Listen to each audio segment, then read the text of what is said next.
Ano yun, Miss Yeruta? Sorry po ma'am, napindot. Okay.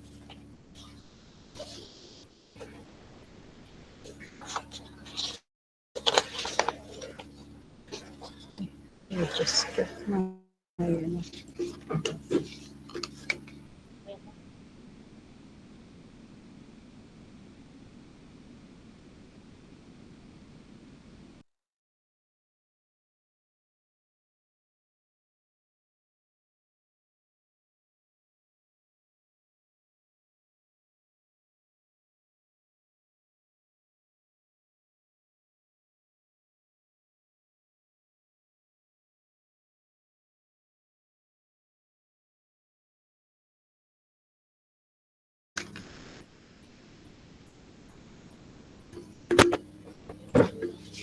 sorry for being late.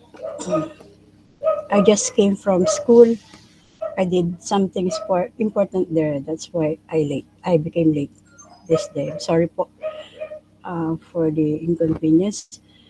And still, there are students who are not yet open their cameras, like Mr. Diaz, Mr. Diano, Miss Villar, Miss Silbuena, Miss Mr. Miss Macale, Miss Ruta, Mr. Dumalangkad, Mr. Viador, Mr. Mabag, Mr. Abion,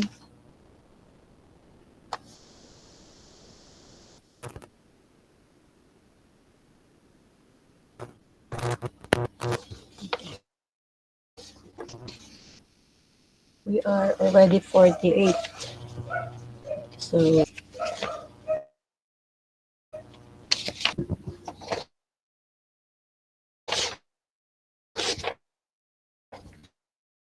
to E,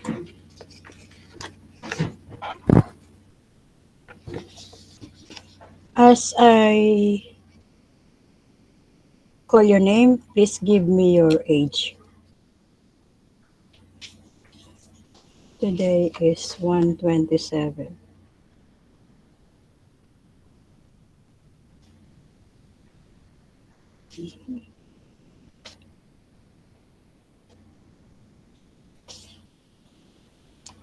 Mr. Abad, Yes po, ma'am. 20 po.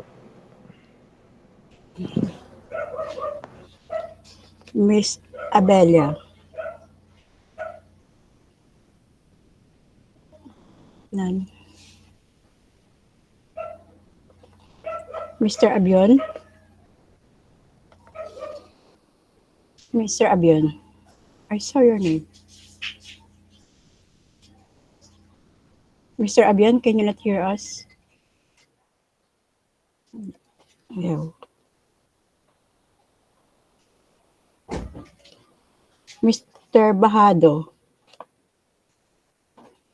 Mr. Bahado? 19 po. Okay. Mr. Balala? Mr. Balala, are you there?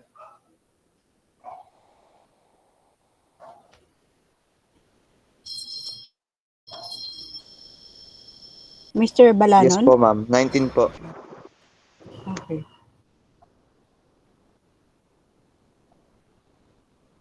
Mr. Balyado? Mr. Balyado?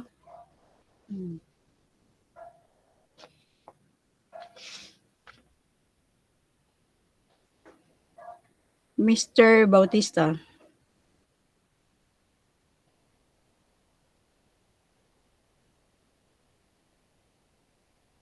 Ang Bautista, ano po? Sorry. 20 po. Mr. Bautista Dave? Mr. Bautista Mark John? Oh no. John Christian, sorry po. 19 po, ma'am.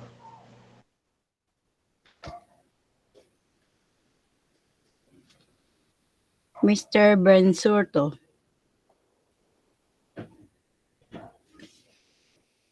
None. Mr. Villones. Mr. Villones.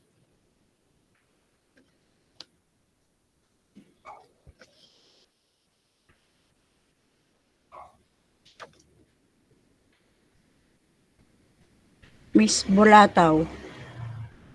Ma'am, 20.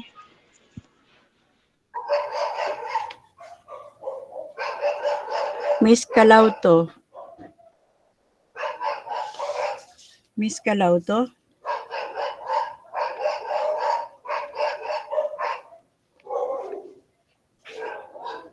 Mr. Calipes. Mr. Calipes.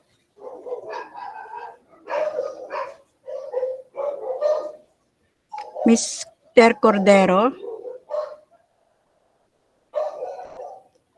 Mr. Cordero. Mr. Cruz, Jan. 21 po, ma'am. Mr. Cruz Nashman. 21 po, ma'am.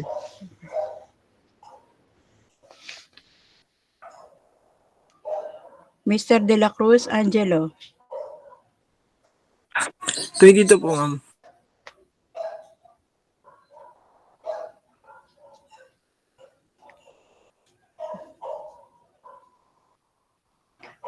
Mr. Dalumangkad. 21 po, ma'am.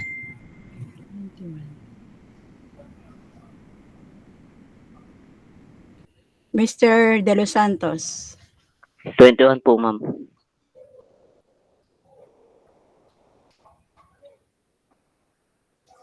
Mr. De La Cruz Jimwell. 21 po, ma'am.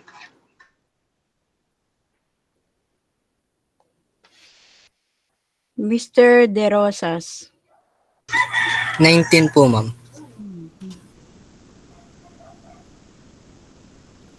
Miss Jano. 20 po. Mr. Diaz. 24 po.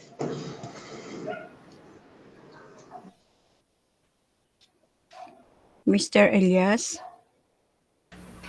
Hello, ma'am. Can you hear me po, ma'am? Yes po. 23 years old po. Okay. Thank you.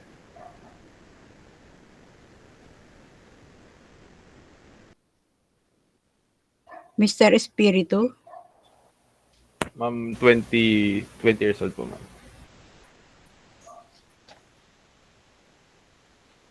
Mr. Gadingan. Mr. Gadingan.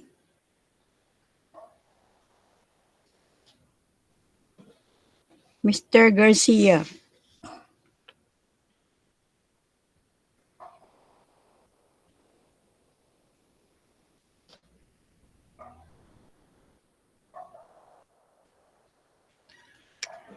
Miss Hilbuena.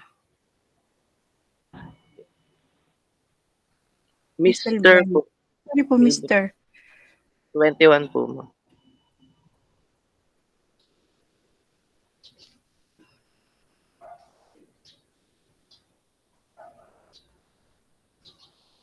Miss Heruta. 20 years old po, ma'am.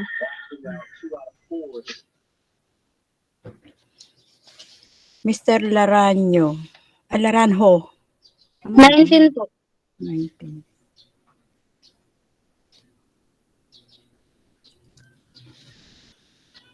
Mr. Leyva. 20 po.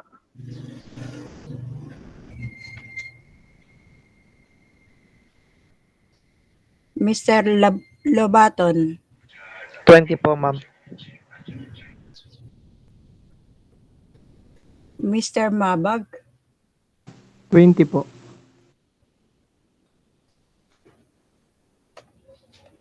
Mr. Makale. Miss po. Ay, Miss po. Sorry po. Miss Okay lang po. Makale. 20 po. 20. Opo.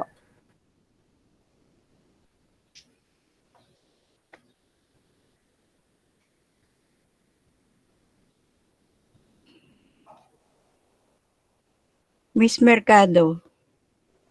Mr. po, ma'am. Ay, sorry po. 19 po, Confused. ma'am. Your names are confusing.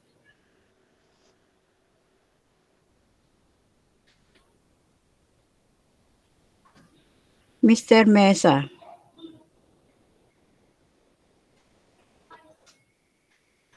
Wala. Mr. Miranya. 20 po. 20. Mr. Sorry. Miss Miranda. 19 po.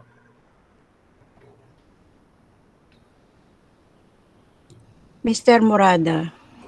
95 po, ma'am. 25 po. 25. Papa.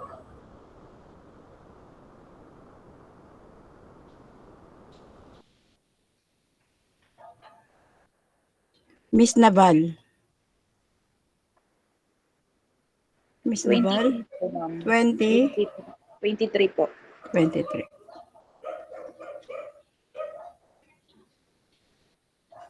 Mr. Nervous. 20 po, ma'am. Mr. Nicholas. 19 po.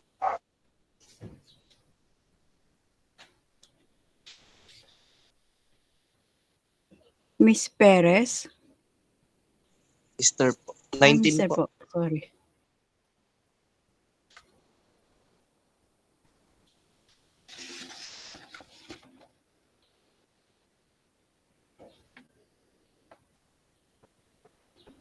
Mr. Ramirez. Glenn. 19 po.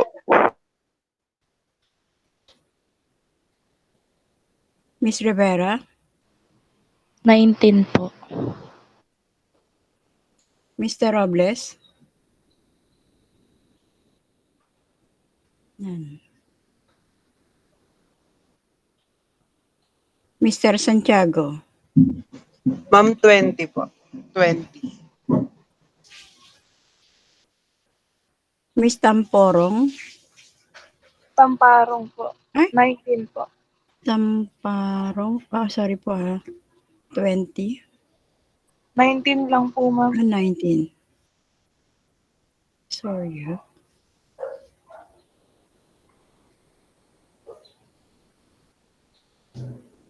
Mr. Soria. 21 po, ma'am.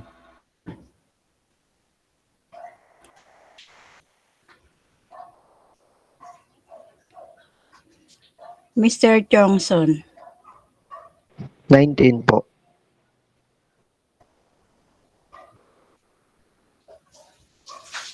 Mr. Torrejos. 22 years old po.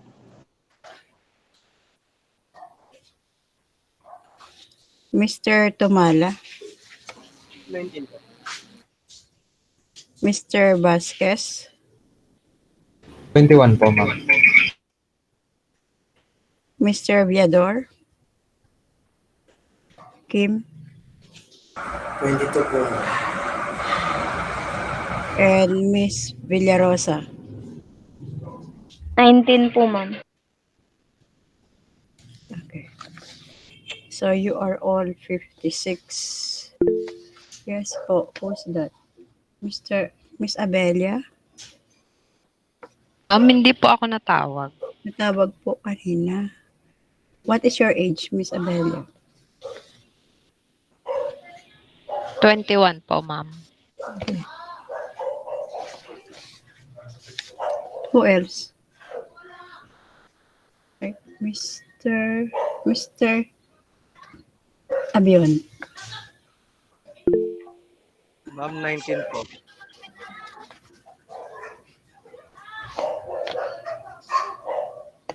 Who's that? Mr. Alberto. Alberto. 22 po, ma'am. Arman Romulo Alberto. What is your surname?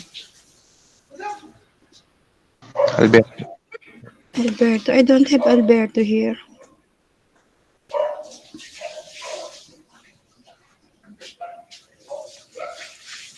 May I have the name of our representative again?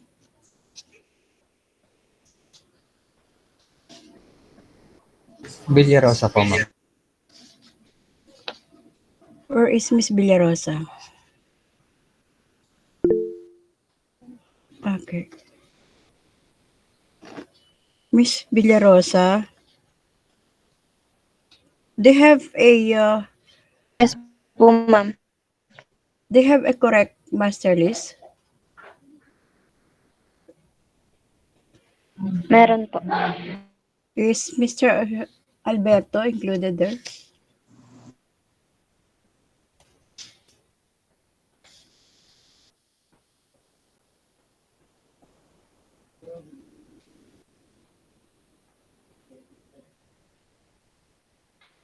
Is Mr. Alberto is included in your list? Yes po, ma'am. Why is it that in my list he's not included?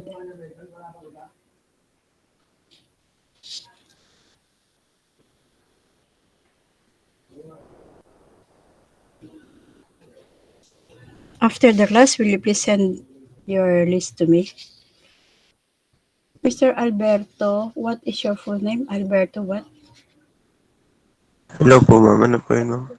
What is your full name? Arman Romulo? Arman Romulo po. Romulo is first name also. Opo.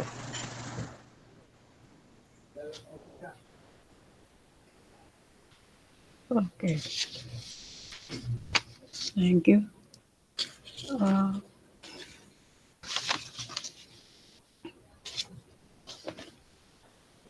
I will give the topics that you will be presenting next Friday.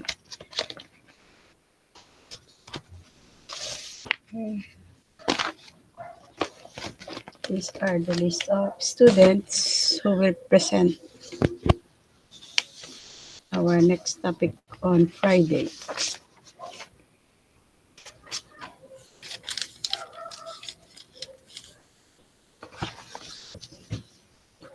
Let's start with Mr. Abad.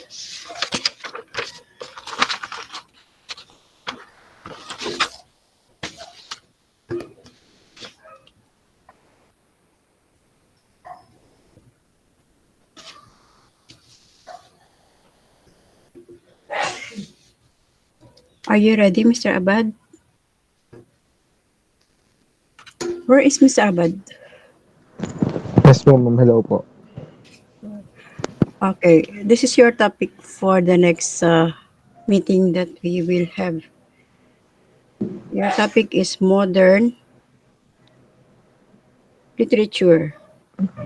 Modern literature. Okay po, ma'am. From 20th century up to 21st century.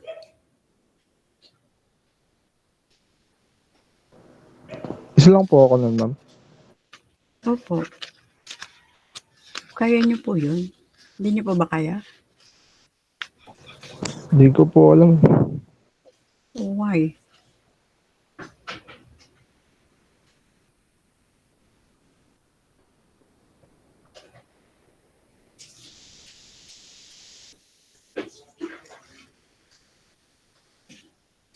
Hindi naman ito masyadong mahaba.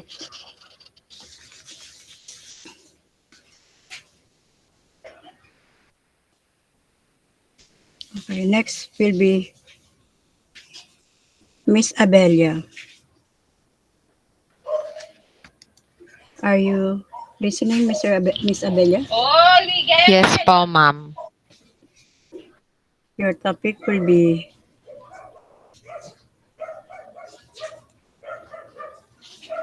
criteria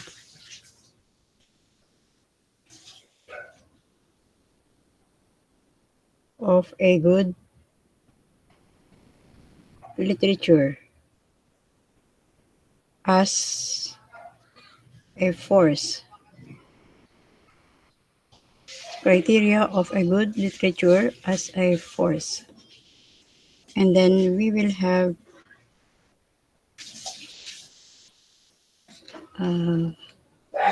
Mr. Abion. Mr. Abion, Yes po, ma'am. Okay. Your topic will be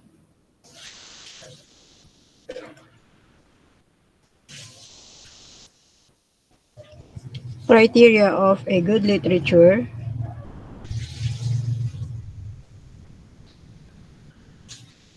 as evidence of history.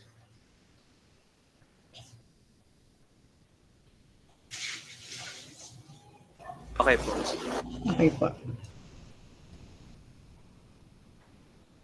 Mr. Bahado.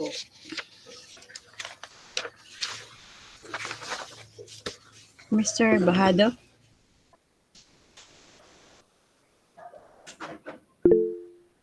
Yes po, ma'am. Okay. Your topic will be poetry and essay.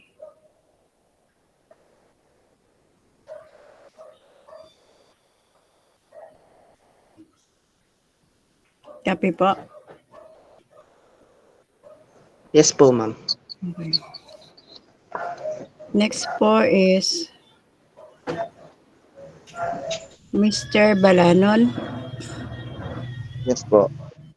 Okay, your topic will be short story and novel.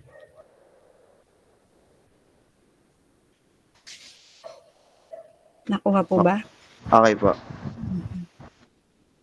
So, these are the following students who will discuss their topics next Friday. What are you going to do? You will create PowerPoint presentation and write the details, the very details of your presentation on the Word documents. Do you know that? I know that you know that because you are an IT student. You know that or not? Do you know the word? Hello Yes. po.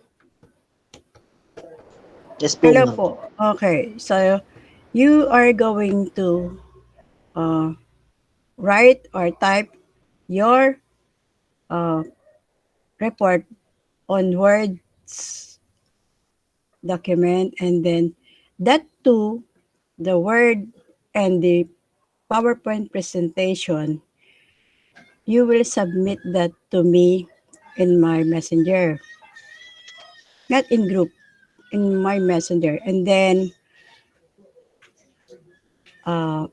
you will submit that before your presentation, 3 days before the presentation.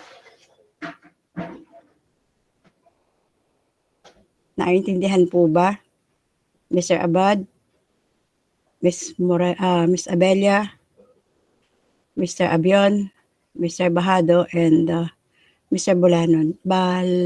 Sorry po, Balanon. Yes po, ma'am. Yes po, ma'am. Yes po.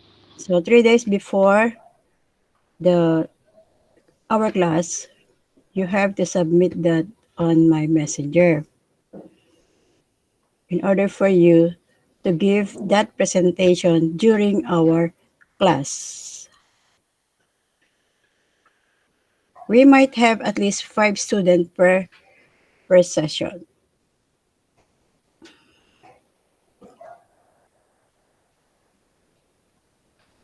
Did you experience to present in front of your class?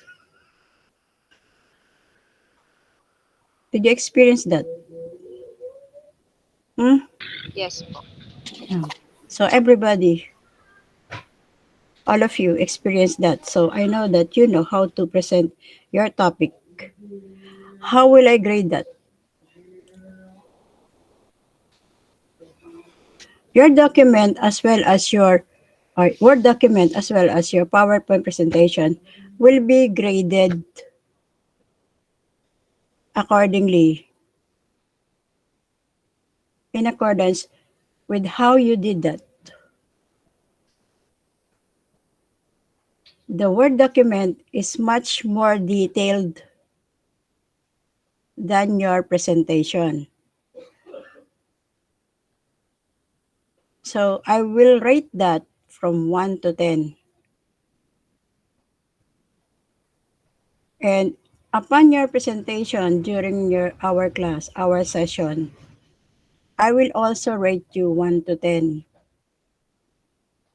If you will do your best, the discussion is well smooth and you know really your topic. You did not just read, but you explain it. Then of course you will get the score of 10, the perfect score of 10. 10 is equivalent to 1. And then 9 is equivalent to 1.25. And then 8 is equivalent to 1.5. So that is how I will grade you. I hope that you will do your best in order for you to get the perfect grade for the presentation. Okay? Nakuha po ba? Yes po. Yes po, ma'am. Okay. Yes po. Now we will continue our discussion. What time is it? It's already 11 o'clock. Have we done with the introduction with our literature last Friday? Are we done up to importance of literature before I will give you the quiz?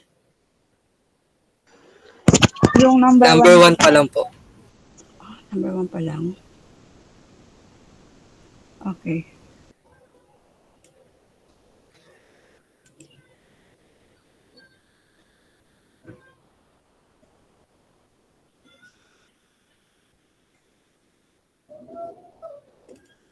Wait.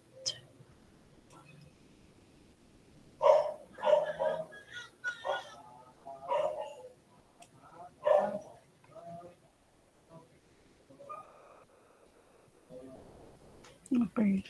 Here.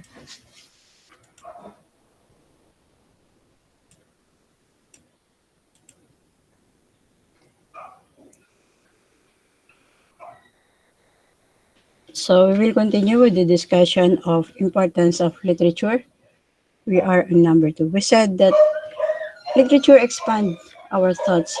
If we are continuously reading the literature, not only reading, by listening and also as watching some movies, some not only movies, some of the news, and many, as well as if we are continuously listening as well as reading, it unlocks really our minds in order for us to develop, to expand, to enhance our thoughts and understanding with regards to the literature.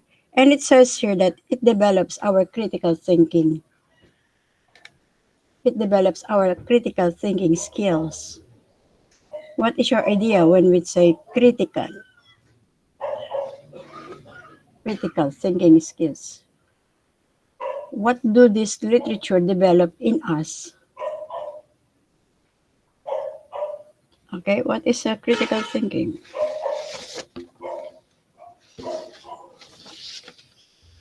Malalim po, ma'am. Yes po, Miss Miranda. Malalim. Miranda. Malalim. What do you mean by malalim? Malalim po na pag-iisip. Malalim na pag-iisip. Can you translate that in English, Miss Miranda? Ayun lang, wag na yun, ma'am. Ganun ba? How about you, Mr. Vasquez? Ma'am, Yes po. wait lang po.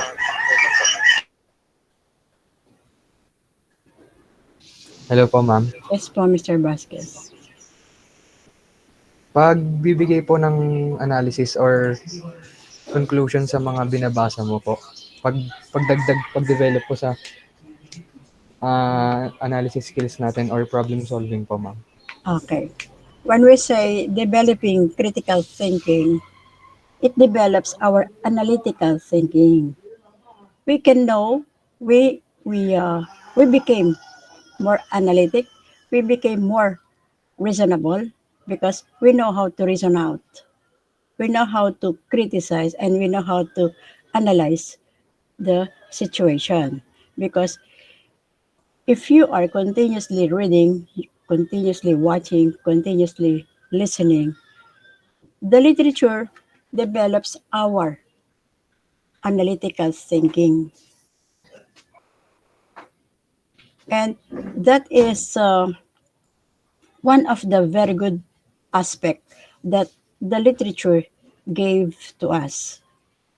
Because there are some people who don't know how to analyze situation. They don't know how to reason out. They don't know how to build up themselves or themselves. Why? Because they are not fond of reading, watching, and listening. Funding of listening, reading, and watching, it develops our minds, our analytical thinking, our reasoning. So it really a good help to us because this literature trained us. It will train us on how to deal with the different situation that we are involving. And it also glimpse of the past. It says that literature gives us glimpse of the past. What do you mean by glimpse? What is your idea with regards to the glimpse?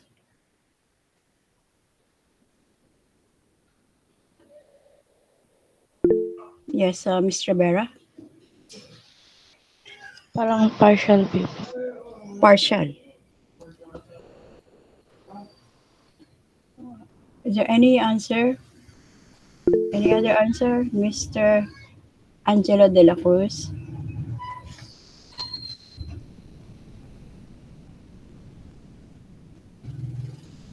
Wala. Mr. Dumalang, Dalumangkad? Something like flashbacks po. Something like flashback. Miss Heruta? Memories po, ma'am. Memories? Why did you say memories? Kasi po, nangyari na po, ma'am. Kasi, okay. So that is memories. How about you, Miss Villarosa? It's like we're seeing something for a very short time. Mm-hmm. How about you, Mr. Viador? Para sa ma'am, sulyap sa nakaraan, ganun, or masilayan po. Mm-hmm. Sulyap. Okay. Miss, what's that? Miranda? Bigla ang flashback po, ma'am. Bigla ang flashback. Okay.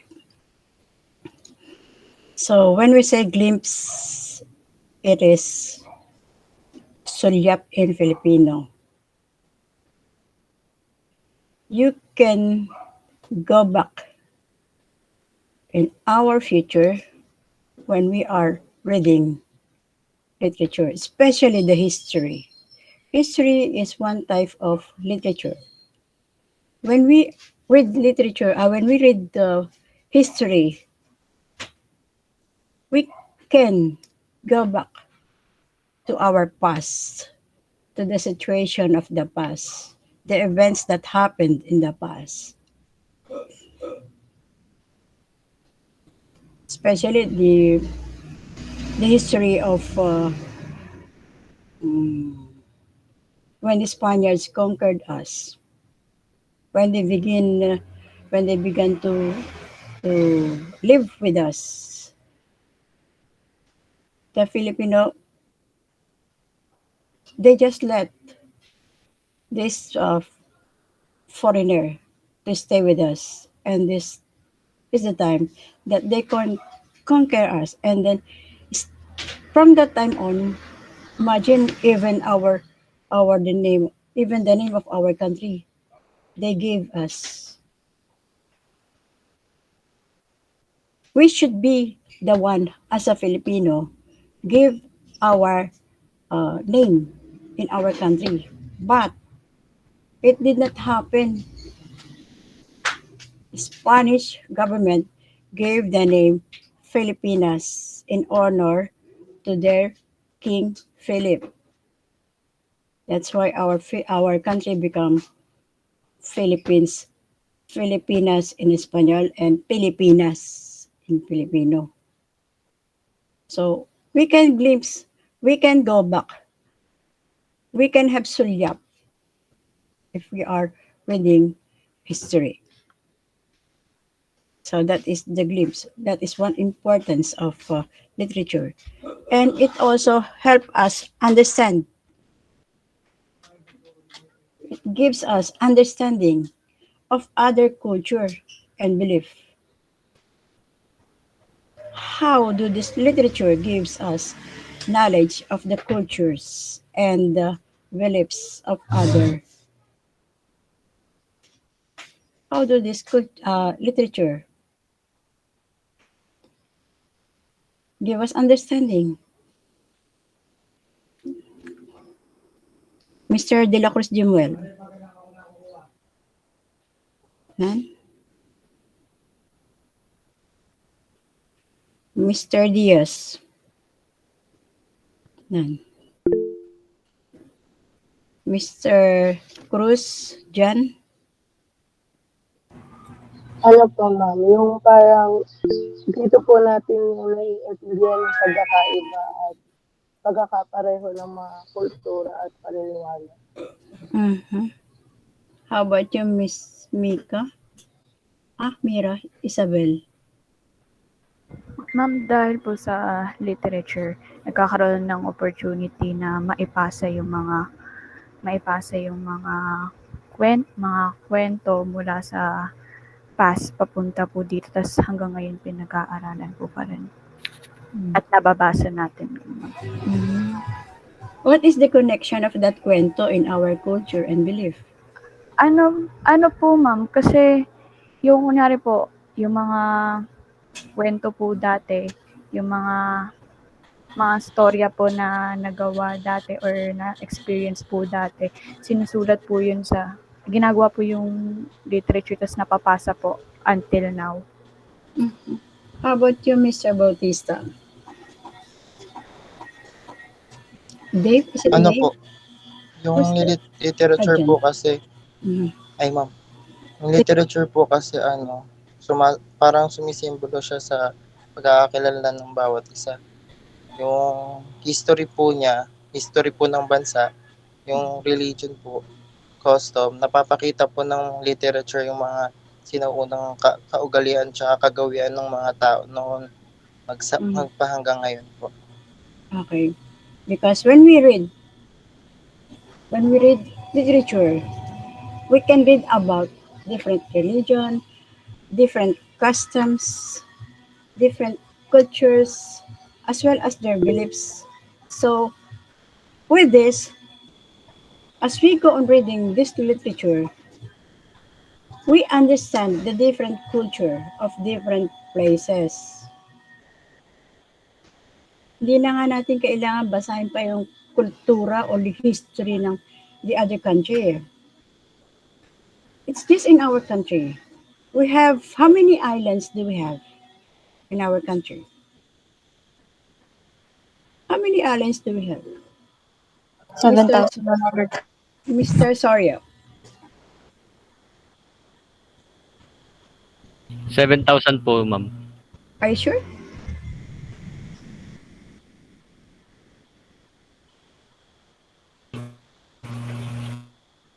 How many islands do we have? Who's that? Mr. Angelo? Who's that? 7,640 po, ma'am. 7,600. Why 7,600 plus?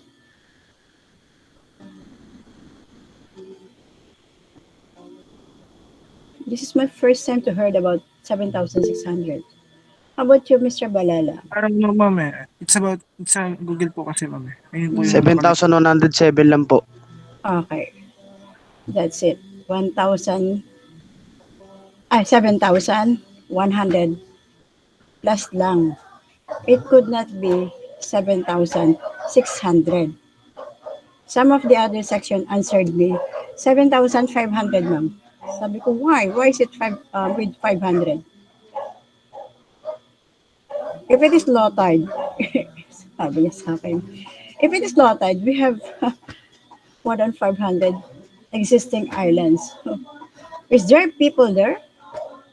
We are talking about the customs. We are talking about the cultura. We are talking about the belief. So here in Nabotas, here in Malabon, if we have high tide, is the island of Nabotas, Malabon, Caloocan diminish?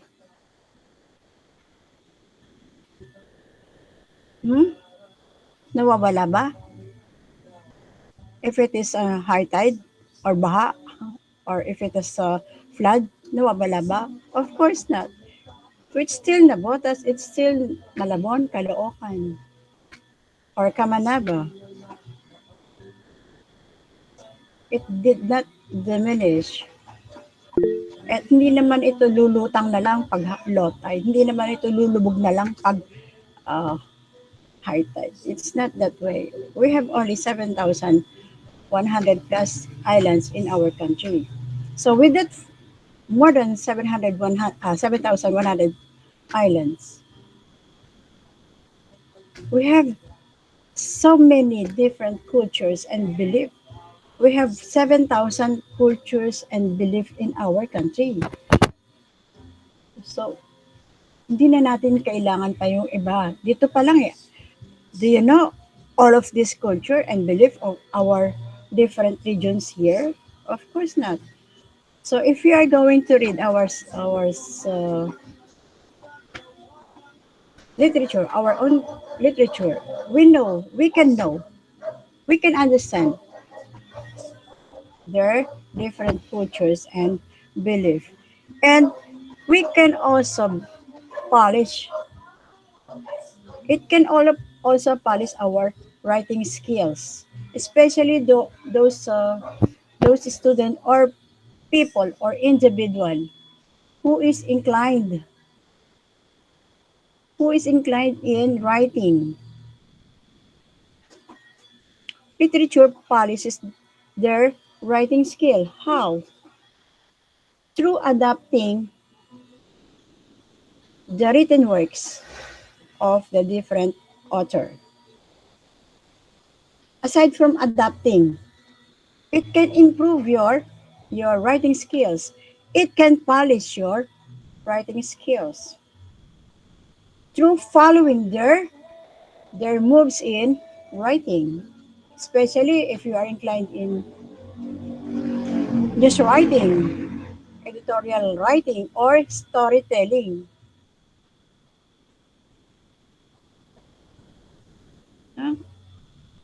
So, most of the author can give us their details on how to become a very good writer.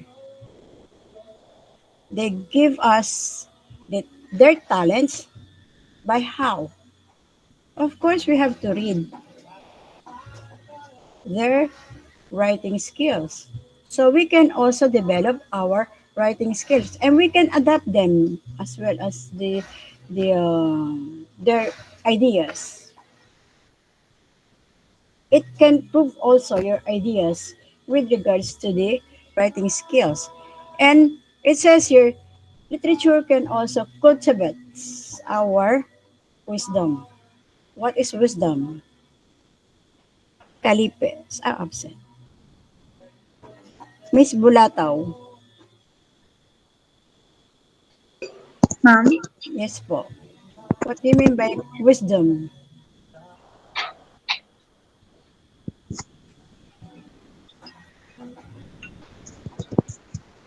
Yung mga ano po, yung kahit anong tanong sa kanila, alam po nila yung sagot po dun sa mga tanong na yun.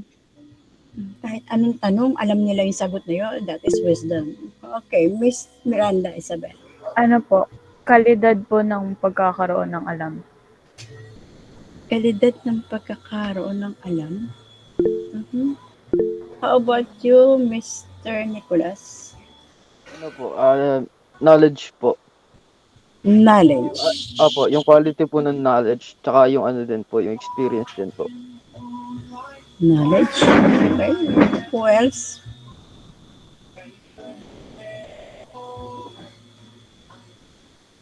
Who else? Okay. Who else? Who else? Mr. Abion. Ano po, ma'am, understanding about a specific lesson or moral po. Specific lesson or moral. Who else? Mr. Vera. Yung ano po nila, understanding or insight, malawak po or malalim. Insight. Malawak or malalim. Yung understanding po. Mhm. Okay. Who's that? Malis. Why? Mr. Soriao left. Who else? Tulog na ba itong si Miss Tamparong? Tulog na ba itong si Mr. Vasquez, si Mr. Johnson, si Mr. Hello Santiago? po, ma'am. Si Mr. Are you slept? Hindi po, ma'am. Oh, I could not see you eh. Naglolo ko po yung camera. Okay. What is your idea with regards to the wisdom, Mr. Vasquez? Wait lang po, ma'am. Parang ano po siya, ma'am, knowledge na nadaanan na ng experience ng tao. Parang mas naging hasa or mas maganda yung quality ng knowledge nila kasi mas marami po yung experience nila kumpara sa ibang tao na nakakabata po sa kanila, ma'am. Mm-hmm. How about you, Mr. De Los Santos Joseph? Companionship and valuing relationship with other people. Companionship? Why companionship? Is there music there?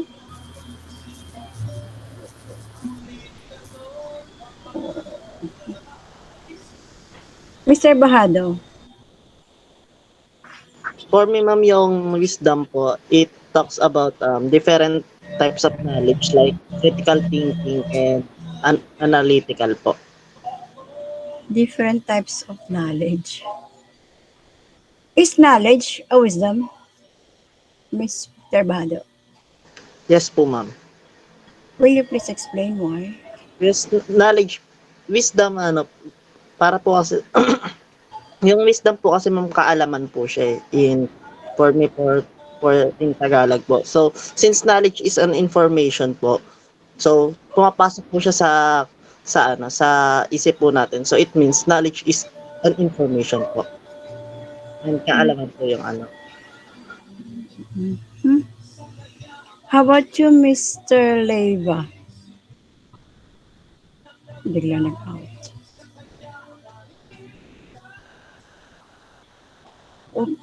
Miss Abelia?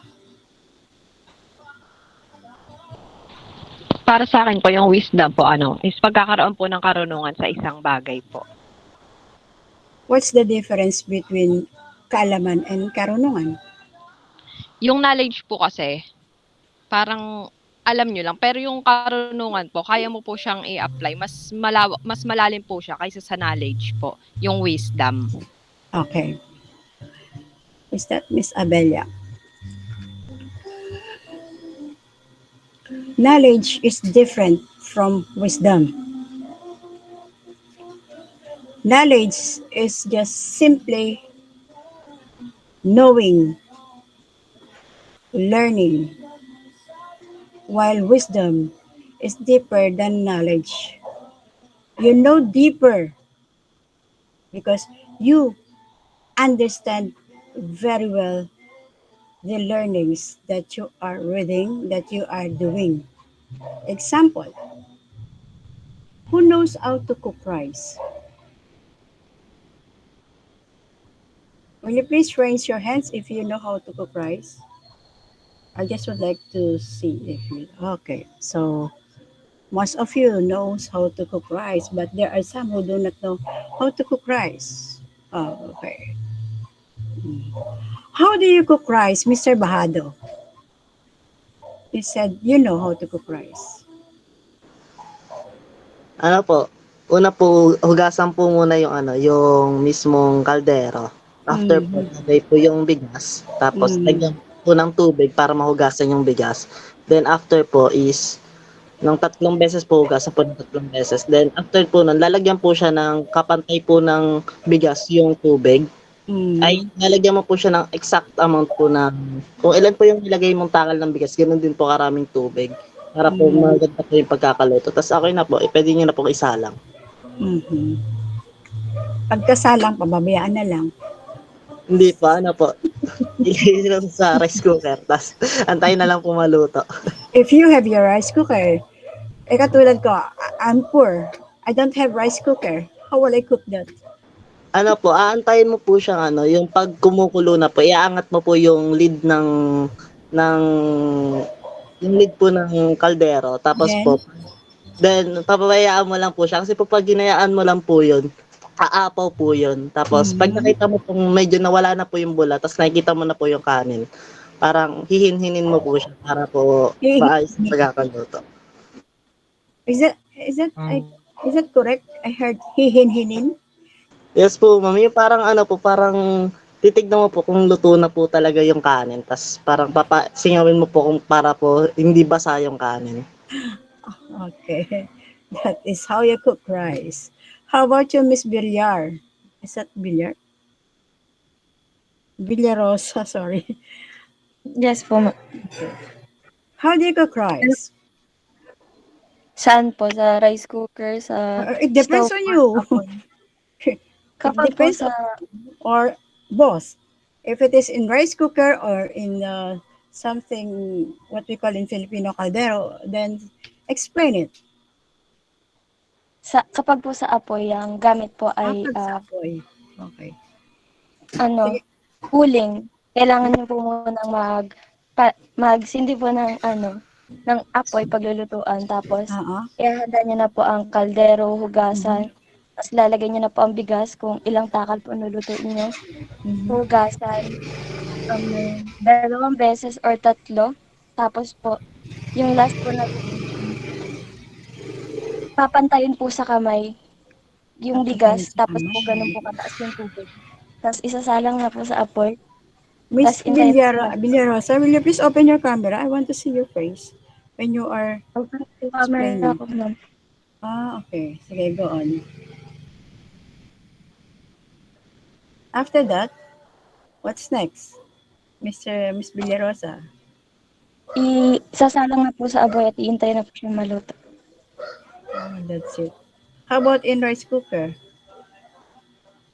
So what's Sa the rice difference? cooker, What's the difference between cooking your rice in uling and in rice cooker? Is there any difference? Sa uling po kasi is naghahanda ka po muna ng paglulutuan mo sa apoy, pero pag sa rice cooker po is isasaksak mo na lang po siya sa kuryente. Mm-hmm. How about you, Mr. Angel Christian? What's that? Sa pagsasaing po kasi ng bigas, depende po kasi yan sa bigas kung maalsa po ba o hindi. Oh, how do you know if it's maalsa o hindi? Yes po, ma'am. May mga bigas po. Excuse me. What do you mean by maalsa? Kapag yung bigas po whole grain tapos medyo malagkit po. Kapag maalsa po kasi hindi naman po nire-require ng sobra sa tubig. Pero kapag hindi po kasi maalsa yung bigas, kailangan po dagdagan ng tubig para po mas malambot yung bigas pagkaluto. Mm-hmm. Kaya nga po may iba't ibang pricing po ang bigas. Kasi meron pong maalsa, meron naman pong mabango.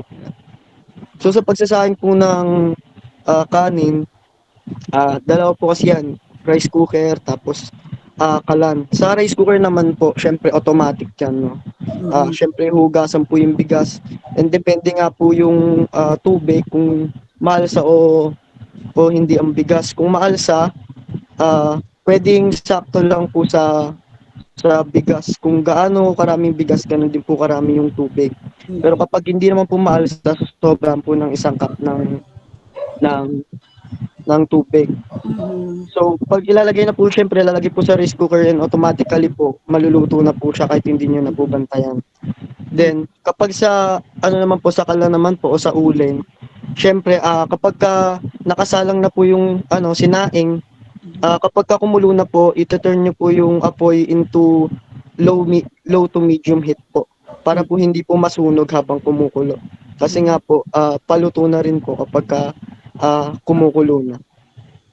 Then kapag na po, malapit na po talaga maluto, kagaya nga po na sinabi ni Richie Bahado na inin na po yung kanin, pwede na po very low heat po hanggang sa makuha nyo na po yung exact na luto na gusto nyo po. Pero depende po kasi yan sa preference ng tao. Meron po kasing gusto na sobrang medyo hilaw pa pag niluto kasi nga po kahit nakapatay yung apoy, meron pang natitirang init yan. Para yung natitirang init, yun po yung magsisilbi na panluto po sa medyo hilaw pa na kanin. Yun lang. Okay. So Mr. Torrejos is also knows to cook. He has the wisdom in cooking rice. Yes, the very first thing that you should know is what kind of rice are you going to cook? Is it maalsa or is it hindi? If it is maalsa,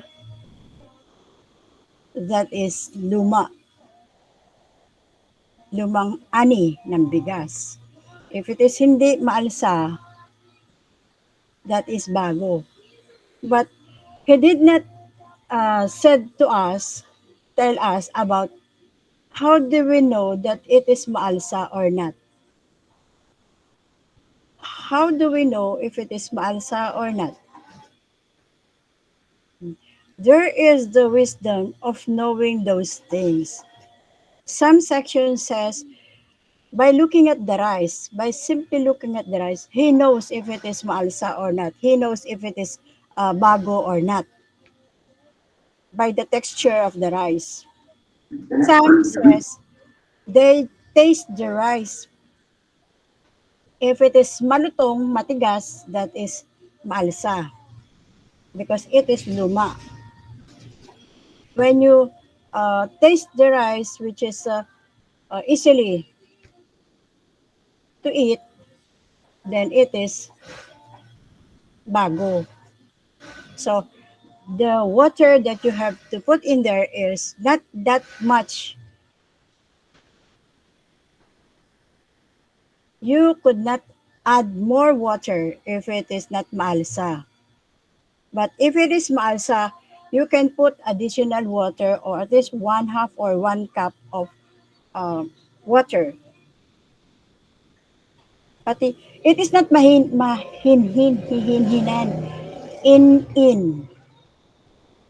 Ini-in yung kanin. Yun. In kasi, the proper term is in. No? Lumang term kasi yun. The foreigner doesn't know about that because they use the modern technology in cooking rice. Okay, but Filipinos knows about the word or the term in, especially the old ones. They know that. Okay, so there is a wisdom in cooking rice. How do we know that? Because of the literature that we had. Verbal literature.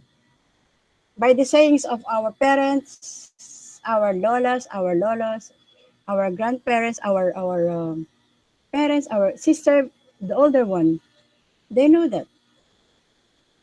So, literature gives us wisdom. we can adopt wisdom in reading, in listening to their stories, in watching. Okay? Then we have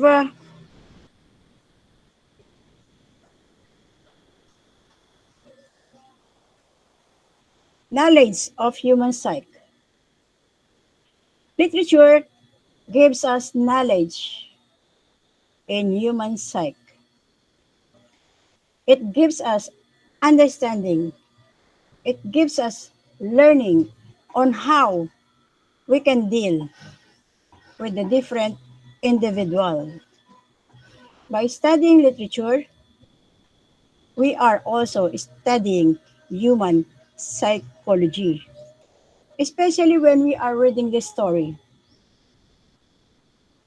When we are reading the story, of course, we can see different kind of characters in the story. And by reading that story, we can analyze the different human being in the different situation. I know that most of you are inclined with the Korean novellas and these animes. There are some stories in anime. There are so many Japanese animes, Korean animes that most of the teenagers like you are inclined with this. So those literature, those character that we are watching gives us knowledge. We learn to study human psychology through watching such kind of animes as well as telenovelas, of course.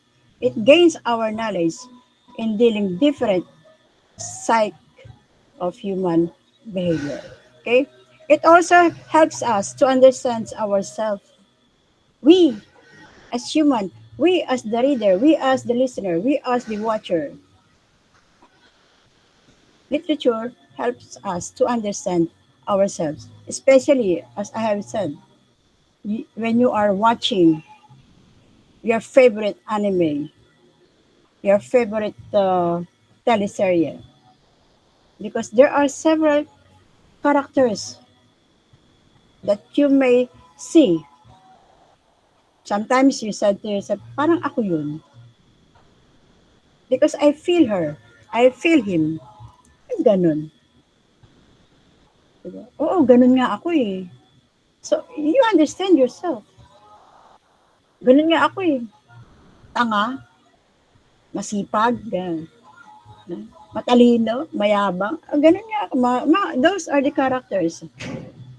So, you understand yourself when you are watching, when you are listening, and when you are reading in literature. Because there are so many different characters that are involving when we are reading literature.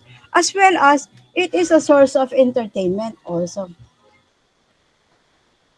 Because when we read, when we watch, when we listen, this literature entertains us. Sometimes we smile, sometimes we get angry with the character, sometimes we in love with the character, sometimes we feel that we are involving in that situation. And sometimes we laugh with the story, especially when we are watching comedies. It entertains us. And lastly, literature says it addresses humanity. It addresses us because literature connect with our own self. It connects humanity as we go on reading, as we go on watching, and as we go on listening. So these are the different importance of literature. Those are 10. Remember those 10. Okay? Then we go on with our proper lesson for this day. Our lesson for this day is it deals with the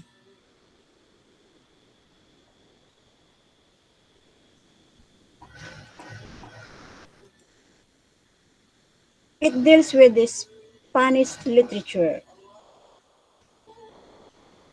about 19th century.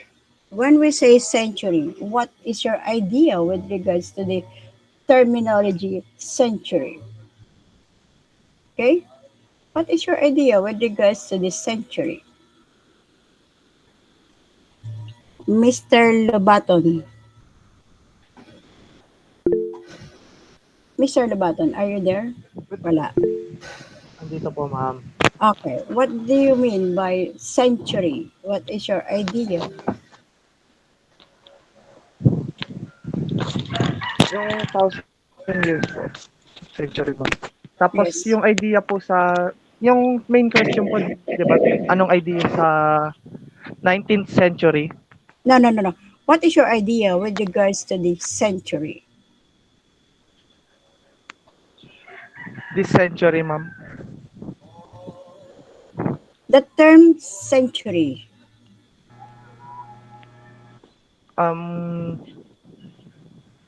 Oras, ma'am. Oras. How about you, Years. Mr. Mabag? Mr. Mabag, are you there? Are you there? Opo, ma'am. Okay. Nakaraan po, ma'am. Okay. Nakaraan? Opo, pass po. Nakaraan? How about you, Miss Ramirez, Kelly?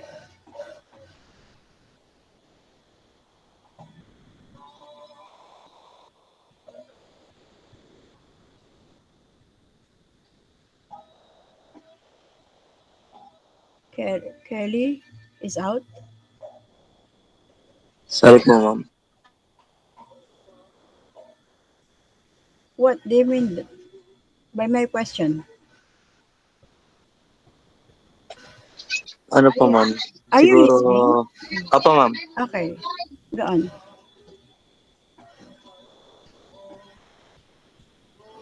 Ang pagkakaintindi ko sa century, ma'am, is yung pas nung mga sinaunang tao, ma'am. Past na nakarang tao.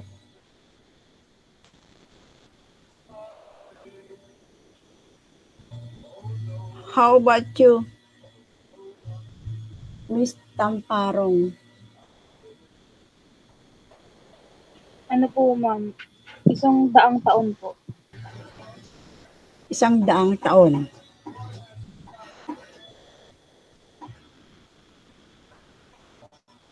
Okay. That is 100 years. Miss Tamporong, when we say 19th century, what is the coverage of that? If you know really the 100 years. Miss Tamporong. Tamparong, sorry po. Sorry talaga.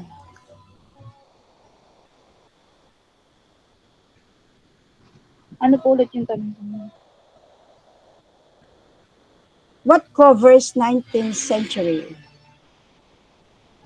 Ano po, ma'am?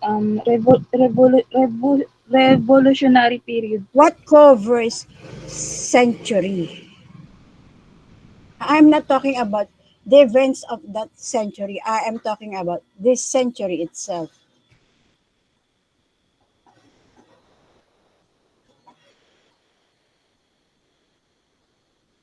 Okay?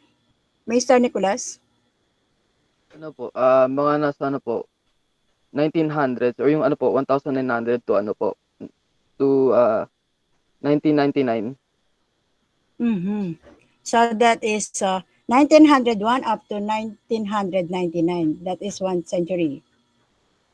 That is what we are called 19th century, Mr. Nicholas? Yes po. Uh-huh. How about you, Miss Miranda Isabel? Yung coverage po ng 19th century, ma'am? Yes po. Ano po, yung apat na generation ng 1900s to 1999. Ito na.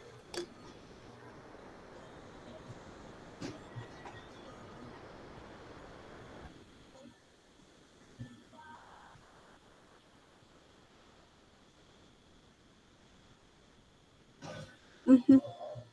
What?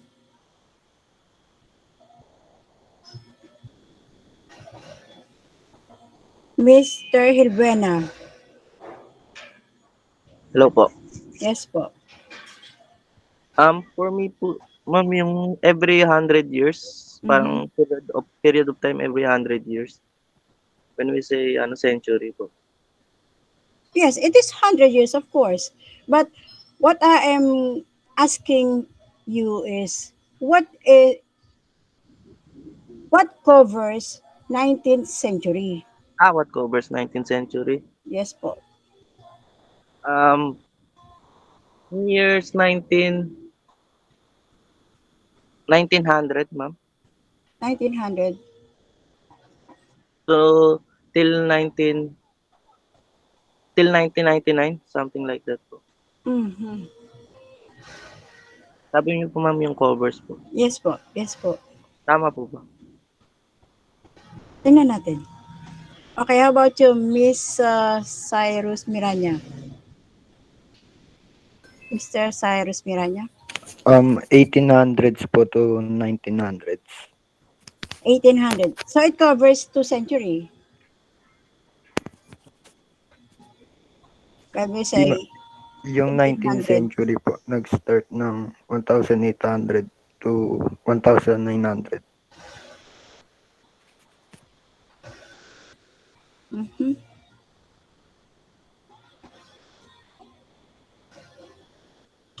Okay. Mr. Soria.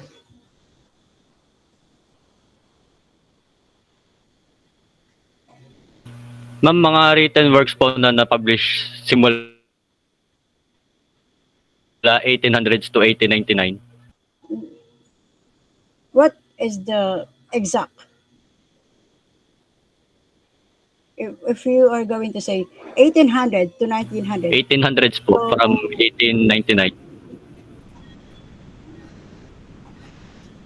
1800 up to 1899. Tama po ba? Okay, so yun ang ano Yes yun. po, ma'am. Mhm. So when we say 19th century, it covers the midst of 18th century up to the midst of 1900. So the literature from the midst of 1800 up to the midst of 1900, that is the coverage of 1900. It could not be 1901 up to 1999. It cannot be, because if you notice, some of the literary work says the babies that were born in 1981 up to 2000, they belongs to the millennial. It means they are considered as what? Belongs to the another additional what's that? 1,000 years.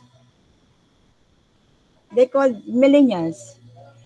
But the babies that are born during 2001 up to the present, they are called what? Gen Z po. Gen Z. So it is another generation. So the latter part of 1900, it is already called as millennials. Hindi na sila tinatawag ng ano.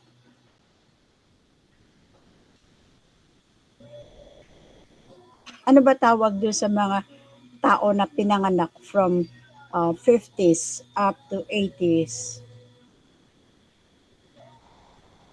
Iba ang tawag doon eh. What? Miss Miranda? Parang batang ex po ata yun. Batang? Ex. Narinig ko lang kay Papa. Hindi ako sure kung totoo. Mga batang ex daw. Okay. I'm not also sure if it is really true. Mga batang ex daw kami that time because I was included in that. Okay. I don't know if it is true. I don't have yet Google about that. So, Ma'am, bakit po ex? I don't know how. I don't know why. Google it for us to, paki inform us. Okay. So, every generation has different level. Okay. So, in the midst of 1800 up to the midst of 1900, it is considered as 19th century. So, as we go on with our topic, we have different classical literature during these days, the 19th century. We have the very first newspaper that we had during this time.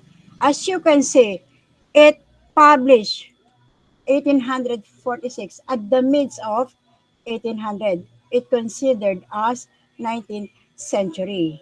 And the title of the newspaper at that time is La Esperanza. And it published last December 1, 1846. And that is the very first newspaper that has been published in our country.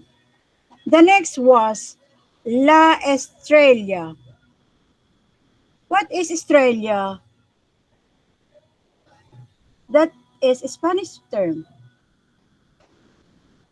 Do you know what is Estrella? This is what in Filipino that is bituin. Okay? And it was published 1847. Then it came Diario de Manila that has been published last 1848. And then it followed by Bulletin Official de Manila's last, de Filipinas, sorry.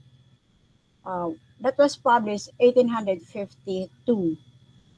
And then the very first newspaper that we had in the province of Vigan, Ilocos Sur is El Ico,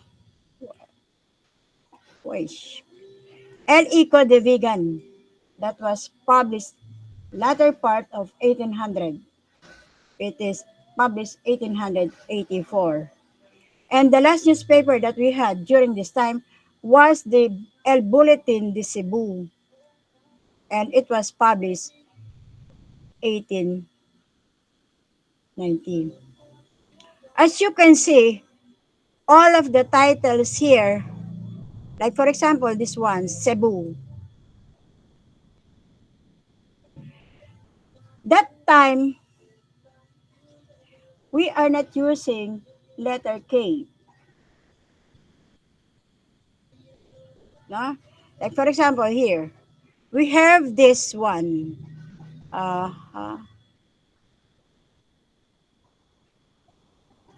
Whoa. Wait.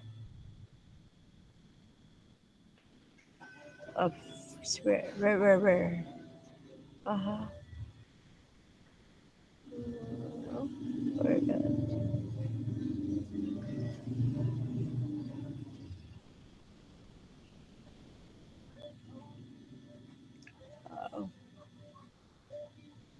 This one. Wikang Kastila. Wikang Kastila is written as Spanish way. Because Wika, in our time now, we spell this as K, not C. But during the 1900, even in 1900, C is still using in our alphabet as what? As K. In the absence of K, we use C for Wika And another terminologies that we had when we are using K, because during the Spanish era, we do not have letter K. We only have in our alphabet letter C. So in this diario that we had, we use C. So these are the very first newspaper in our country. The very first newspaper that we had in our country was published 1846, December 1, and it is entitled La Esperanza. Please take note of that. Then on last 1861, the government of the Spanish introduced free education. They introduced free public education for all? No. They give that only to the urban area. What is your idea with regards to the urban place, urban area? What is your idea with this, Mr. Mr. Lobaton? Ano po? Yung urban po, ibig sabihin, syudad. Syudad. Or city, ma'am. Mm-hmm. So, you mean to say that all the cities are urban? Is that... Nakadepende po sa sa estado ng pamumuhay doon, ma'am. Tsaka kung paano kalaki yung populasyon na nakatira. You said urban is syudad. So, it contradicts your idea, your own idea. So what is urban? When we say urban place or urban area, Mr. De Rosas. For me po, it is a place that is well civilized po. It is the place where civilized. What? Well civilized po. Ibig sabihin may mga instruktura po and pinagdadaungan po ng mga maraming tao po. Pinagdadaungan ng maraming tao. How about you, Mr. Bahaday? For me po, urban means develop na po siya. Mm-hmm. So it means that when we say urban, it is a developed area, developed place, established, as Mr. De Rosa says, it is already established area. That's why it is called urban. And we can find there the big establishment, like in Metro Manila. We have so many establishments that has been established in our place. So this free public education has been given to the people who lives in urban places, not included in rural areas. Why? Because they think, the Spanish government think that these urban people might help the government during their times. But on the contrary, we have these ilustrados. These ilustrados are the well-informed people during this time. What do you mean by they are very well informed? They are the one who are informed. In what way they are informed? You have your history, right? Go back to your history. What is that mean, that when it says that ilustrados are well informed? And who are these ilustrados that they are saying, Mr. Torrejos? Well, tingin ko po ma'am yung mga ilustrado po is yung mga tao na siguro po meron pong connection sa Spanish government or meron pong mataas na estado po sa buhay. Mhm. Oo nga eh. Wait.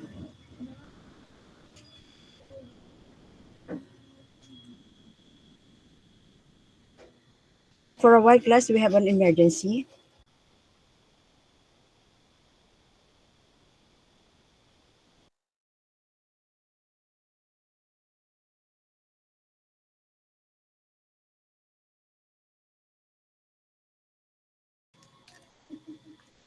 All right, I'm sorry for that.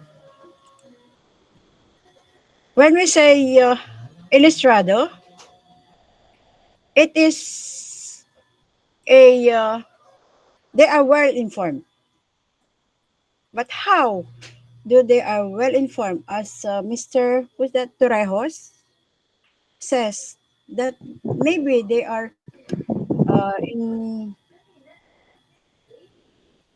well-off families.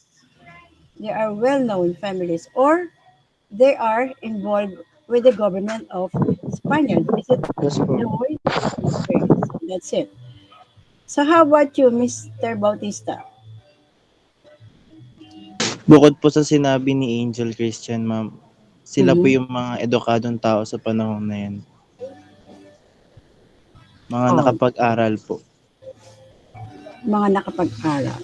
Okay, so that's it. Yes, that is correct. When we say well-informed, they are the educated one. They are very well informed of what? Of the wrongdoings of the government. Who is the government? Of course, the Spanish government. All the Spaniards that has been in our country at that time. These ilustrados, in contrary of establishing free public education, they also establish what? This La Solidaridad. What is all about the La Solidaridad? This is all about the newspaper that they produce during Spanish era, especially on the latter part of 1800. So it is included in our 19th century. What about the La Solidaridad? They inform, they enlighten what, Miss Leba? Mr. Leba? Ano po siya, movement po siya about assimilation of Spanish people and Filipino. Movement po siya ng mga Pilipino para magkaroon ng assimilation between Spanish and Filipino people. In order to have the assimilation between the Spanish people and these ilustrados, is that what is you're trying to say, Mr. Leba?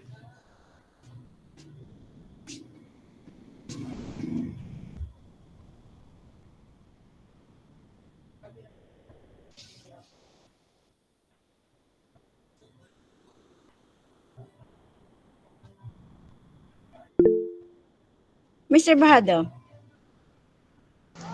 Ano po, yung La Solidaridad po, ano po siya, parang newspaper, yung newspaper po na ginawa ng mga ilustrado po para po malaman po ng Spanish kung ano po yung kalagayan ng kanilang colonial na Philippines po.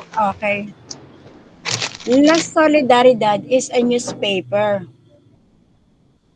And the members of the propaganda movement, who are they? Dr. Jose Rizal, Lopez Haina, Marcelo H. Del Pilar, and so many other that we are having in as a hero, like Paterno, and many other. They wrote in this La Solidaridad to enlighten the people, to make people realize what is the real uh, government that they had during their times. So, La Solidaridad is not a movement. We have the propaganda movement, but La Solidaridad is a diario. It is a newspaper. The founder of this La Solidaridad is Mr. Jose Rizal. So, during their times when they are studying in Spain, these ilustrados, the aim of promoting the autonomy and independence project are still in their mind. So the members of this movement, of this group, included Pedro Paterno, who is the writer of the Ninay,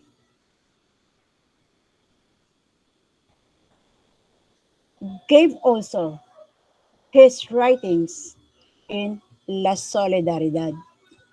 So there are many writers that are included in that publication.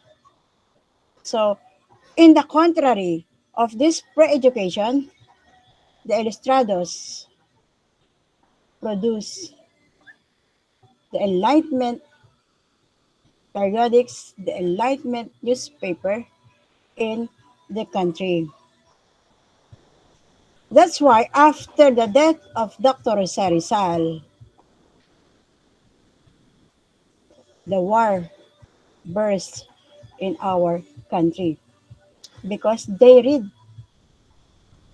all the writings of the uh, literature of the Dr. Jose Rizal.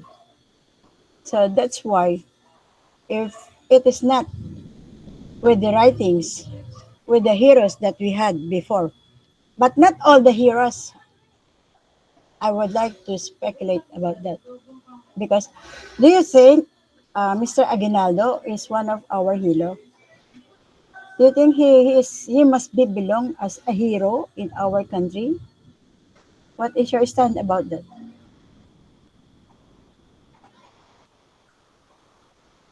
Huh? Do you think Mr. Aguinaldo, who proclaims himself as the leader of Katipunan during his time, instead of Bonifacio, because Bonifacio is the founder of Katipunan. So he must be the leader of the Katipunan. But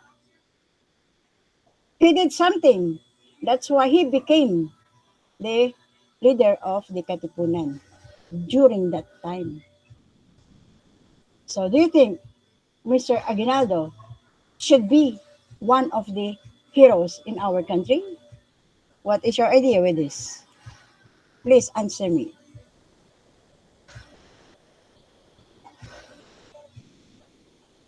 Mr. Mesa, absent. Mr. Mercado, none?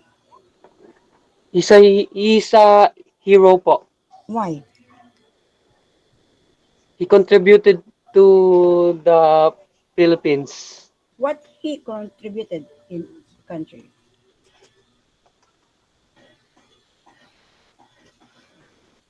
For him to become a hero. He was a Filipino revolutionary.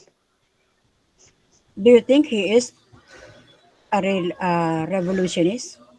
I think so. What is your proof? I read some of Philippine books and I think he's a hero. Mm-hmm. Okay. Miss Hilbena. Mr. Mr. po, sorry po nilagyan ko na nga rito, boy. What is your idea, Mr. Hilbena? No po, ma'am. Why? Kasi yung maliban sa naging issue niya doon kay yung issue doon kay Bonifacio pati yung kay General Luna is yung balimbing po siya, nakipagkampi siya sa mga Japan. Tapos, corrupt din siya. Mhm. So he should not be a hero. Yes po. Okay. So you are Mr. Helbena.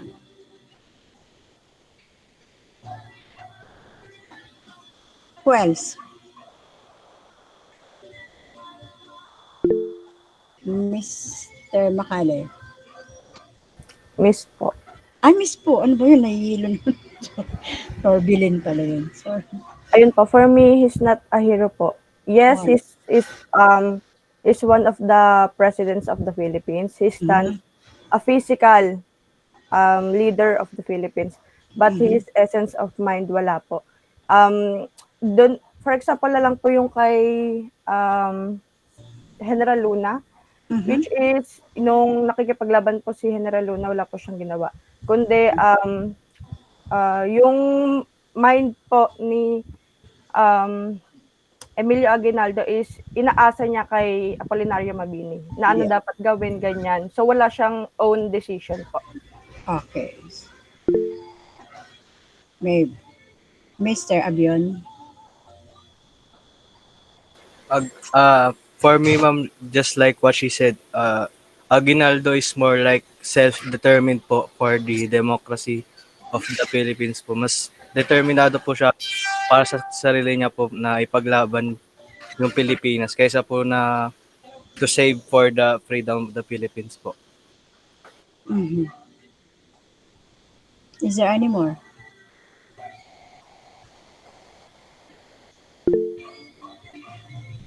Mr. Lobaton, again.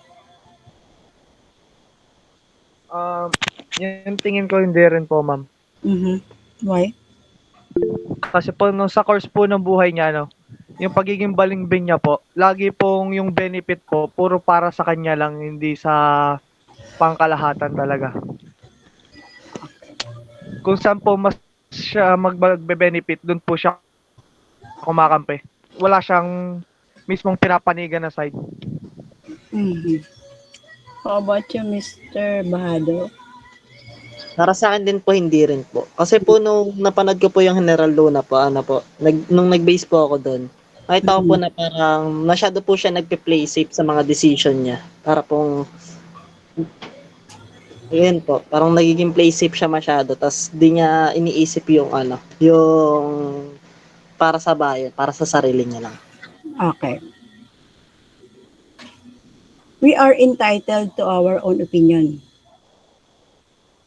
But the history says about the wrongdoings of Mr. Aguinaldo.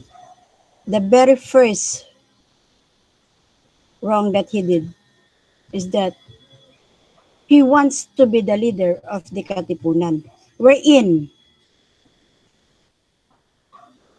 Bonifacio founded that Katipunan.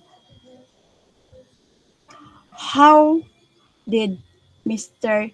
Aguinaldo became the leader of that Katipunan? He assassinate Bonifacio in Mount Buntis. The second one, about General Luna. He is the one who make General Luna be assassinated by his own colleagues. Another one, as your classmate says, he doesn't have his own ideas. All the ideas, all the pamamalakad came from the mouth of Apolinario Mabini. It is very sad to say that how and why did Aguinaldo became our hero, where in fact he did so many wrong in our country. What do you think is the basis of being the national hero? Is it just simply becoming a president of the country? I could not see more bearing with him to become a president. So when we talk about La Solidaridad, we must say that these writings, this literature that we had during that time, or on the enlightenment to the people of that era to become what? Free from the disasters that was given by the Spaniards to us. We must be very, very thankful to these heroes. Why?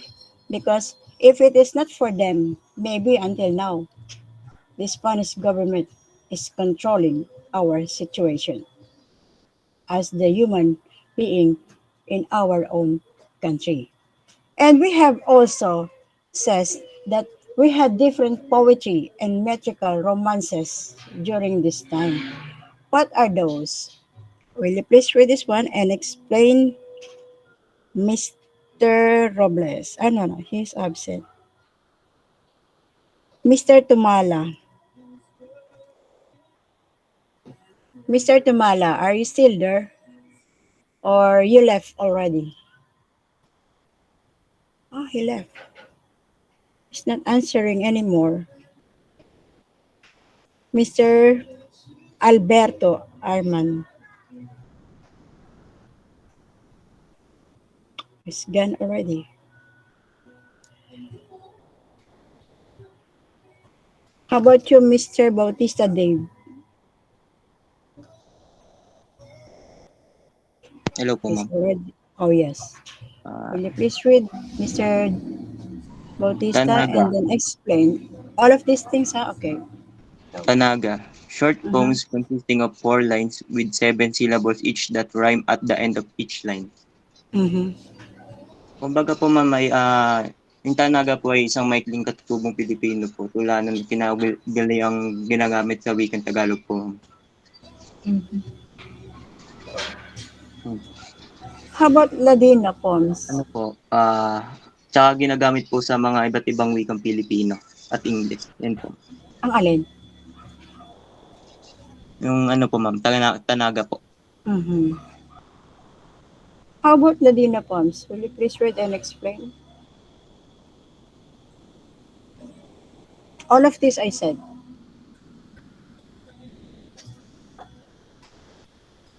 Mr. Bautista, are you still there?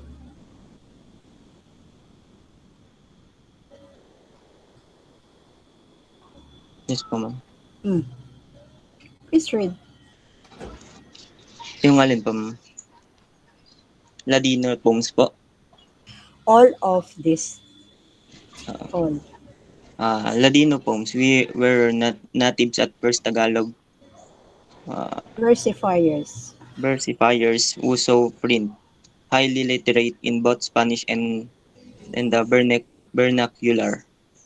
Corrido were widely read during the Spanish period that filled the population need for entertainment as well as edifying reading matter in their leisure moments. Awit, like corrido, these were also widely read during the Spanish period as entertaining, edifying reading manner in their leisure time. It is also a publication of the writer's imagination, although the characters and the setting may be European. The structure is rendered though ano po basa dito, ma'am? Dodecasillabic. Dodecasillabic. Dodecasyllabic. Dodecasyllabic quatrains, a line of verse with 12 syllables. Ayun po, ma'am. How did you understand this?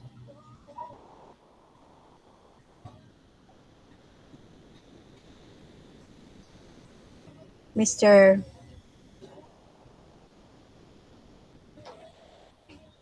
Bautista Dave.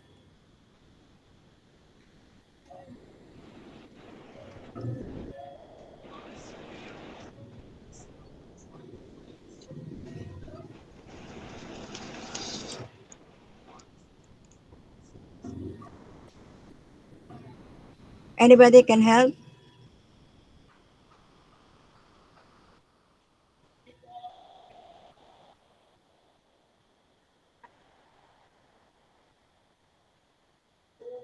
Is there anybody who can help? Mr. Cord, no, he's absent. Mr. Balanon, where are you?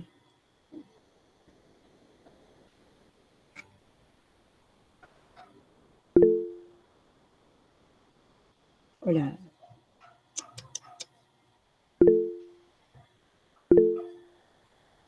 So, Mr. Gadingan? Ma'am, Yes, yung sa Ladino po, ma'am. Mhm. So yung ano, ma'am, yung yung Ladino poems po, ma'am, yun po yung parang ginagamit ng mga Pilipino po, ma'am, para ayun, ng mga Spanish po, ma'am, para matuto yung mga Pilipino kung paano magsalita ng Espanyol po, ma'am. Mhm. Is that Bali doon po nila dinadaan sa patula, ma'am, yung kung paano matuto yung mga Pilipino, ma'am, magsalita ng mga Spanish languages. Mhm. Tapos sa corrido naman po, ma'am, yun po ginagamit po siya nung panahon ng Spanish bilang pang-entertainment po, ma'am. Kunyari yung mga siguro kung gustong gumawa ng kanta ng mga Espanyol, yun po, ma'am, by corrido po, ma'am, pwede po nilang gawin yun dun. Same din po sa awit, ma'am. Yung pang rin po siya, ma'am, pang entertaining din po siya, ma'am, na literature po, ma'am, nung panahon ng Spanish period, ma'am. Mhm. All right. When we say Tanaga, it is 7/7. What do we mean by 7/7? 7/7, we have 7 syllables and 7 lines. If you still remember, I asked you to read about Kumintang, Awit ng Pag-ibig. Do you still remember that last week? Then that verse will visualize image of the girl and the boy. The first line shows like this, Nang ako ay bata pa. So it has 7 syllables in one line. But that verse has 7 lines. So it is considered as Tanaga.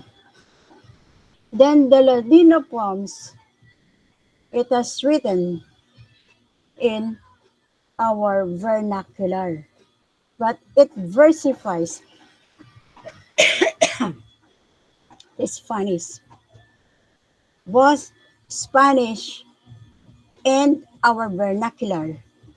This Ladino poem has written. What do you mean by vernacular? What is your idea when we say vernacular? It is written in our vernacular, in our language. What is that mean when we say that?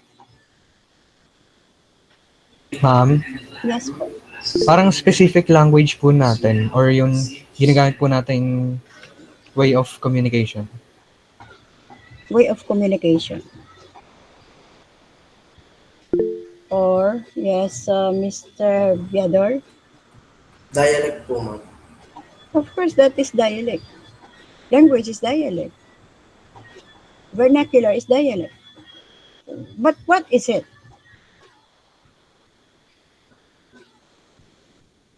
Mr. Bautista dyan? Wika po siya ng karamihan sa mga ordinaryong Pilipino, ordinaryong tao po sa isang area, sa isang bansa ganun po. Wika ng ordinaryong tao. Mr. Gadingan? Ma'am, yung ma'am, yung meaning ng vernacular language, ma'am. Ma'am, ginagamit lang parang language lang po siya ng isang particular group na or people, ma'am. Tapos madalas daw po siyang spoken rather than formally written, ma'am. Kumaga yung Oo. madalas ang gamitin. That's what you research. Okay? Apo, ma'am. When we say vernacular, it is a language of a particular region. Like for example, in NCR. In NCR, there are so many languages. But what is the particular language that we are using in NCR? Tagalog po. Yes, Tagalog. We use Tagalog here. Though you are Bisaya, though you are Bicolano, though you are Chabacano, any languages. We have so many languages in Metro Manila. But our particular language that we are using in order to deal with other human, with other individual, it is Tagalog. And that is the vernacular language in Metro Manila, in NCR, which is National Capital Region. But when we are in different place, like for example, you are living in Visaya, what is the language there? Of course, it depends. When you are in Cebu, what is the language there?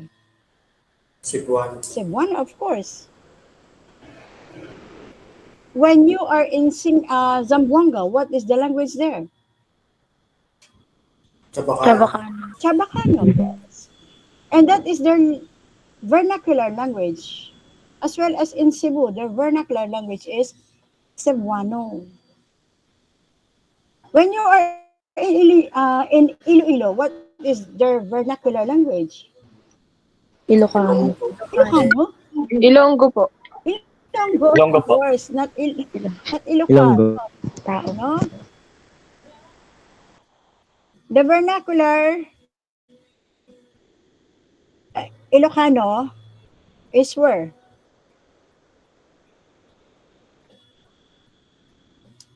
The mother tongue Ilocano, where can we hear that? Iloilo. Iloilo? Ilocos po. Ilocos. Ilocos, of course, Ilocos. Ilocos. It can be Ilocos Norte or it can be Ilocos Sur. So this is vernacular. When we say corrido, it is an entertainment for them on their leisure time, on their leisure moment. It is very popular in this time because during this time there are so many leisure moments among the people of the country because yes, they have work, but not that much, not like now. There are so many people now are very much workaholic because of the hardship of living nowadays. Our leisure time is included in our like we are doing now. We are having our formal session, right? We are having our formal session, but I know that there are some of you who are still playing, who are still singing, who are still chatting, who are doing something with your what? Gadget. you are not really intentionally bearing with me. Some of you. I'm not talking all of you. I'm not saying that all of you is that. But some of you, while we are having our session, while we are having our formal session, you are still doing other things. Hmm? You are doing your leisure time together with the what? The formal lesson that we had.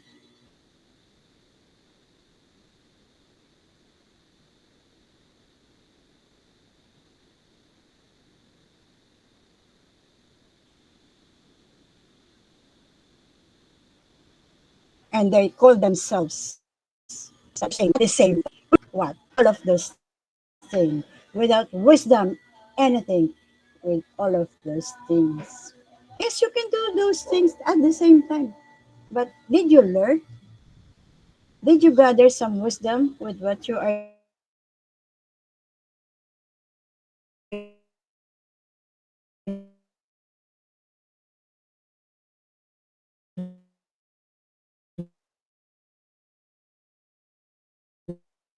doing? No.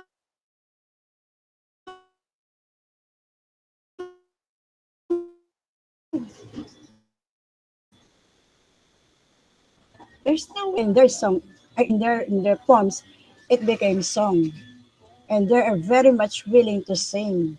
That's why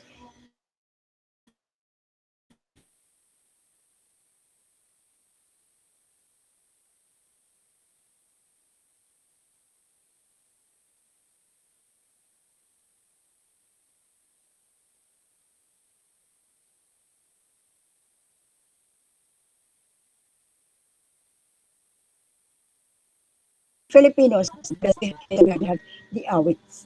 And we have also prose. We said in our literature that the prose is a long narrative literature. But in this case, the prose is inclined with the didactic piece. It gives what? Do this prose entertains them? Do this prose are using them? They do. Did they use prose as their leisure time? No, it's not. They are not using this prose. They are not in. They don't want to entertain with this prose because this prose is a didactic piece. What do we mean by didactic piece? Mm. It gives us what? Yes, Mr. Bautista. Christian. Parang diktador po. Diktador po, Dictador. parang ano po. Tinuturuan po tayo kung ano po yung dapat. Ayun po. Tinuturuan tayo kung paano dapat. So that is dictador. Other. What do we mean by didactic? When we say didactic, with this piece of prose, Instructive po, ma'am. instructed. Yes po, ma'am. Instructive. Uh-huh.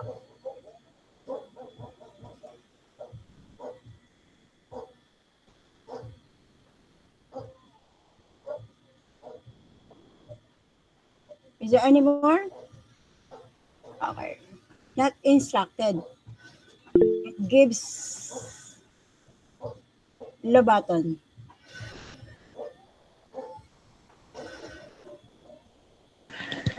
Parang po yung tinuturuan po tayo, parang ayun po yung nais ituro. Nais ituro. Parang tinuturo po yung didactic. It is not instructed. It gives instruction.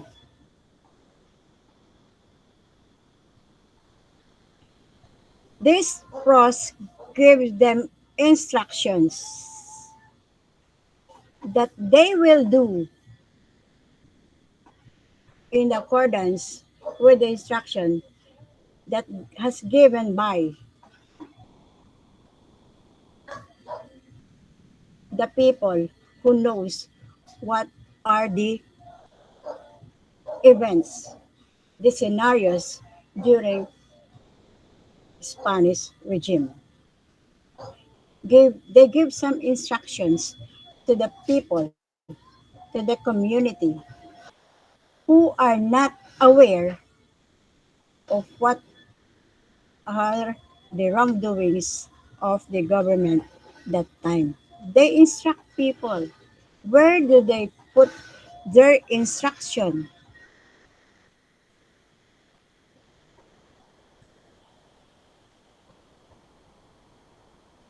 What is the materials that they use in order to give us instruction? Manuals. Manuals. Do you think that the peoples will read manuals? During that time, we're talking about Newspaper po. who said newspaper? Yes, Mr. De Rosa says newspaper. Yes, it is true. They use newspaper in order for us to be instructed that uh, if you if you remember during your grade 10 that there are some katipuneros who has been instructed by somebody that they must go to that particular area in Bulacan, wherein in that area they will give some more instructions with regards to what they will do in order for them to go to the quartel. So some of the instructions are given verbally, some of the instructions are given by the newspaper. But it could not be manual. Maybe it is written in maybe in a short a paper, a piece of paper. They will give some instruction, but more on newspaper. Okay, and then this is the example of our Jaryo before. Have you seen? Do we have Jaryo now? Do we have still newspaper nowadays? Yes po, ma'am. Yes po. Yes, Meron yes po. Tik-tik po, tik-tik. Is it Jaryo? Tik-tik? What is tik-tik? You said tik-tik miss. Kung ano, parang title po, ay parang Is that the title of the newspaper, Mr. Sawyer? malimit ko lang po nababasa, ma'am. May parang pong title po atan. Sa headlines po ata. It's not a headline because we don't have headline as tik-tik. Headliner po kasi yung tik-tik, ma'am. Headliner po. Headliner ang tik-tik headliner. Yes po. Angel Christian? Yes po, ma'am. Headliner po. Why did you say that it is a headliner? Sila po kasi yung nagpo-produce po ng ano, ng dyaryo na yan. Yung tik-tik po na They are called themselves as headliner because it is just title of the headlines. There's no news about those headlines. Is that the way? That's why it is called tik-tik. Ganun ba yun? It's a category lang po ata yun, ma'am. It's a category. It is just a category that they are called headliner. I heard tik-tik before, but I know the newspaper about Malaya, about Bulletin, about Balita, about Manila Times. Those are the newspaper that I've known. I heard also tik-tik, but before, don't get me wrong, ha? That tik-tik, I saw on the front page the nude body of a woman. That's why it is called tik-tik. Before, I don't know how, I don't know now what is the appearance of what you have said, Mr. Soria, the tik-tik. I don't know, ha? That is what I saw before. Okay? So that tik-tik before was sold by many of the men. It is not been bought by the women.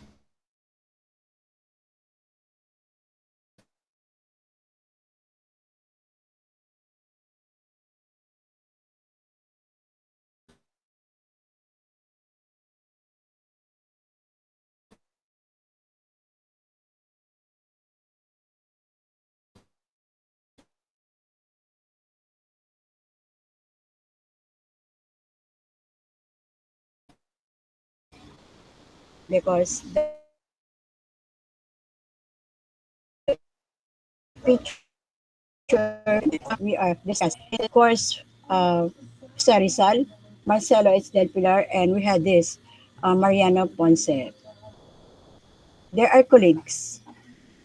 And I discussed already this one.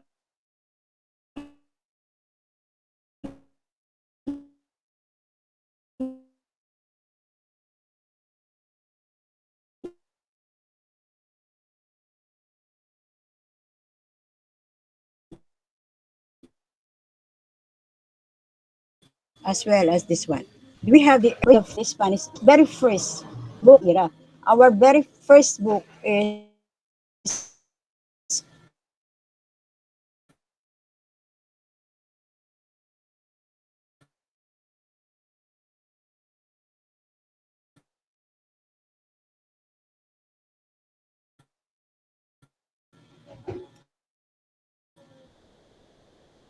entitled Doctrina Christiana, mga Tagalog. Who is those Tagalog? The Tagalog people. Who are they? Maybe they are the Bulaqueños, Batangueños, Caviteños, the people who are living in Laguna. So this book is intended for the Tagalog. They will learn about Wikang Castilla. As I have told you a while ago, this was written in Spanish term because we don't have K in that regime. So during the Spanish period, we have different books that has been published. One of them is Cantar del Mio Cid. We have Don Quixote, and then we have this Lazarillos de Tormes, and we have Romancero Gitano. And with this writing, it says that the El Cantar del Mio, it is an epic narrative, and it was transmitted or it was transferred orally through storyteller. They just make, they know what is in that particular book. They had already memorized the lines and the story about this. So they transmit that orally. They just storytell to the people, the neighbors, the literature about the El Cantar del Mio Cid. Okay, this has been written, as we have said, that it is done with the 12th century. Then we have this Baroque period. When we say Baroque period, It is done during the 17th century. One of the important posts that we had here is Francisco de Quevedo. We have Baltasar Gracian. We had Lope de Vega, Pedro Calderon de la Barca, and also Tirso de Molina. And we had also poetry. It was done by Luis de Gangora and also Francisco de Quevedo. And the very much notable novel that we had is La Galatea and Don Quixote de la Mancha. Okay. About the Baroque period, we have the characteristics of the literature during that time. The first characteristic of the literature during that time is pessimism. When we say pessimism, what is your idea? Or what is your idea with regards to the pessimistic person? What is your idea when we talk, when we say he or she is a pessimistic person? Mr. Lebaton. Lagi pong nagsasabi ng negative na bagay. Mhm. Kunyari po, may isang situation na pwedeng mangyari, tas lagi pong iniisip yung masasama. Okay. He always thought, yes, Mr. Dalumangkal. When he or she overthinks po, di po iniisip yung ano yung possibilities. Puro po negative. Aha, possibility. How about you, Miss what's that? Angel Christian? Ano po, ma'am? Palagi pong iniisip yung negative outcome po. Okay. As Mr. Lobaton says, it always, he couldn't, yes, Miss Rivera. Lack of hope po. Lack of hope. Why lack of hope?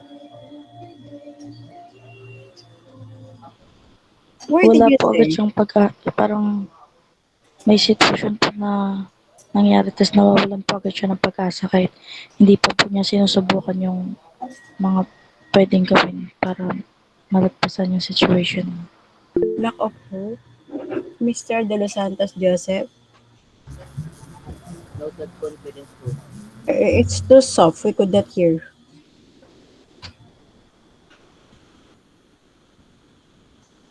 We did not hear you. How about you, Mr. Cruz Nasman? Wala na siya. Miss Miranda Isabel. More on nag-iisip po siya ng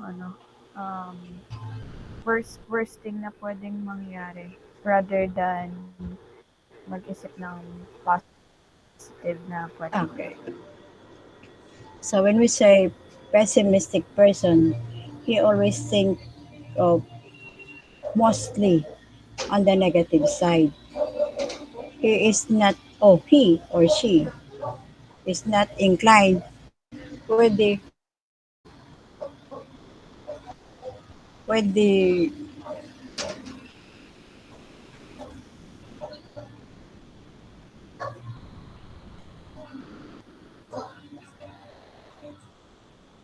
he did not think about the positive that will happen, but instead he always think of the worst scenario that will happen. That's why Miss Rivera, he lost or she lost hope because of the thing that in his or in her mind that will make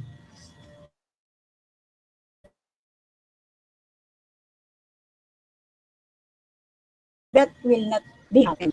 You are second year, right? Are Yes you po. second year? Not okay. You are second year. Then you think in one of your subject, you might fail because you did not perform well in that particular subject.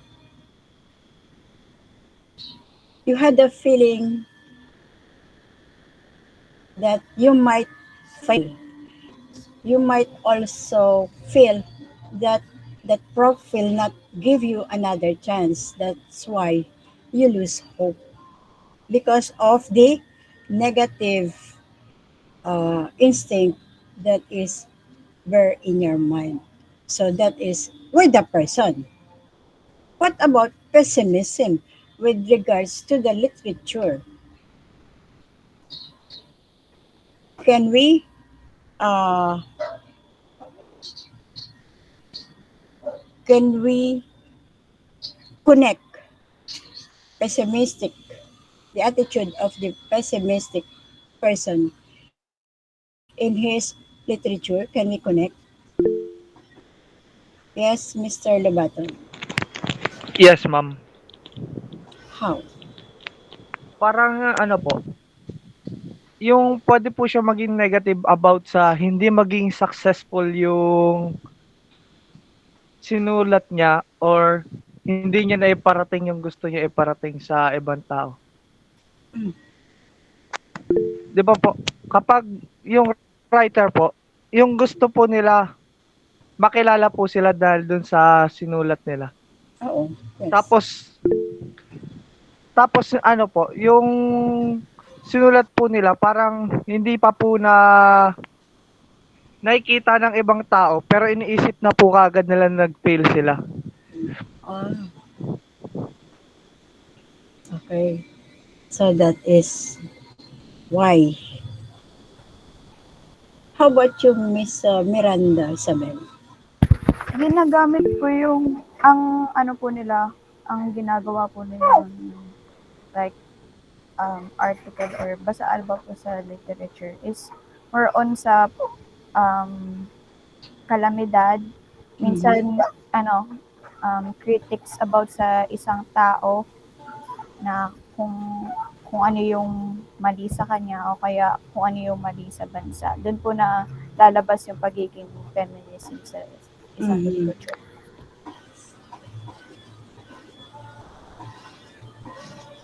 Most of the writers want to be a popular one. They want their literature to be well known. That's why they want a very impressive literature in order for them to become popular. In this period, the authors wrote about the literature which is on the other side. If it is not on optimistic, the other side of that optimism, they are inclined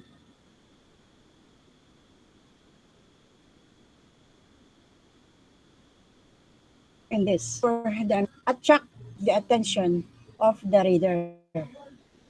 By how? By giving some pessimism notion to the reader at the beginning of their story. So their story will be the audience or the readers of that story at first will feel something bad with regards to the story. And one of the character that they are using is the picaresque. The characters in picaresque novel. This is one of the very famous novel that they had in their time. Let's start with the picaresque. This novel came from the Spanish term picaro, or means rug or rascal. they use this character in their story. Why? Because this picaresque, it depicts adventure of the ragman, the raggish man. But it says here, at the end of the story, this raggish character appealed or became a hero. How does it? One of the very best picaresque novel that we had in all times is, okay, Mr. Labaton, what is that? Yung parang example po nung Picaresque, Robin Hood. Yes, Robin Hood. Why did you say that one of the very good example of picaresque is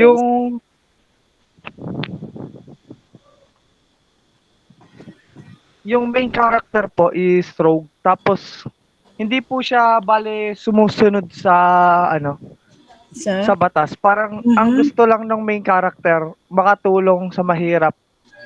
Kaya yung depiction po sa kanya at rogue, tapos yung storya po adventure, tapos nagiging hero po siya. How did he become hero? Mr. Labaton? Yung nagnanakaw po siya sa mahirap, sa mayaman para ibigay sa mahirap. Sa mayaman po. Baliktad. Nagnanakaw po siya sa mayaman para ibigay sa mahirap. Kaya po siya nagkakaroon ng appealing na hero. Okay. Okay, Mr. Bautista dyan. What do you want to say?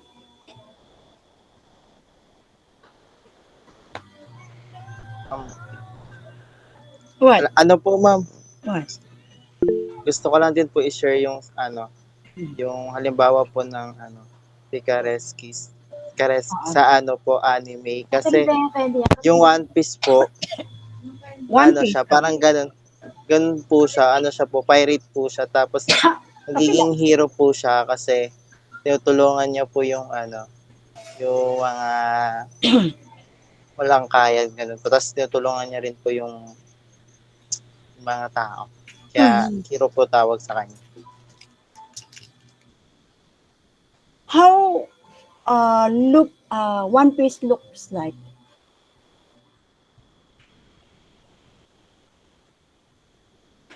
Does he looks like Lupin? Yes po.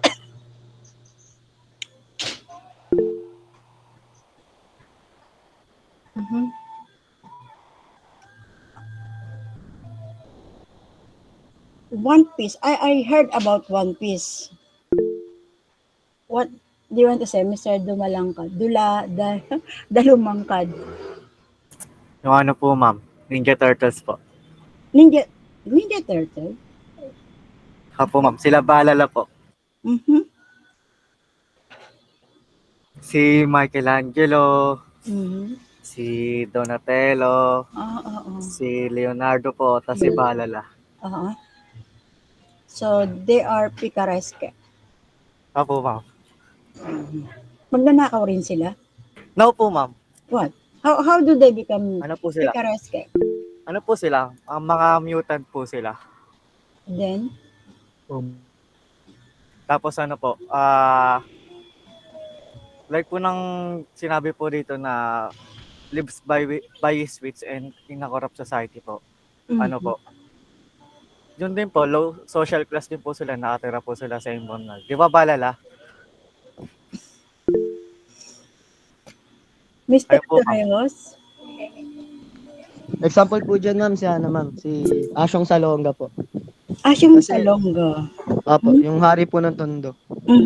Si Asyong Salonga po kasi, nilalabanan niya po yung mga unofficial government po na corrupt po sa lugar nila. Yung mga drug dealers po, yan, pasok po dyan yung yung mga kinakalaban niya po na corrupt na unofficial government po. Tapos kapag ka nakukuha po nila yung mga yung mga properties po ng yung mga kurakot nga po na unofficial government sa kanila, pinapamigay niya po sa mga mahihirap sa lugar po nila. So that is the story of Asyong Salonga. Asyong Salonga po. Okay. He appeared as a Rob character. Yes po. Okay. So we have the localized rascal. We have the localized picaresque. So the very well known is Robin Hood. Excuse me, I am have my candy because my throat is so itchy. So this picaresque is a very well known in the period of this one, Baroque time, Baroque period. And we have another one, which is dissolution. Will you please read this one about dissolution? It's so itchy. Miss Nabal. Are you still there, Miss Nabal?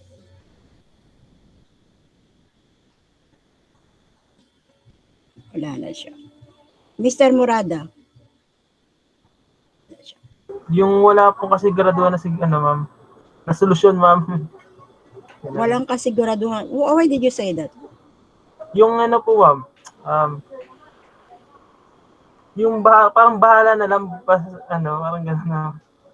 Parang bahala na lang kung ano yung mangyayari. Tapos, parang gano'n po yung sa ko, ma'am. Yun yung idea mo. Ako, ma'am. How about you, Miss Nebres? Mr. Nebres?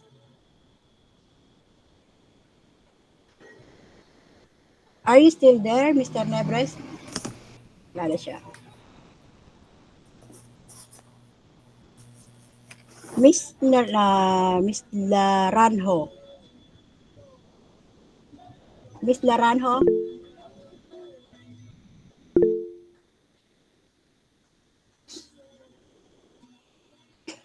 Okay, Mr. Torrejos. Ma'am, malaki pong example dyan po, ma'am. Yung pagpapatalsik po kay former President Marcos po. Why?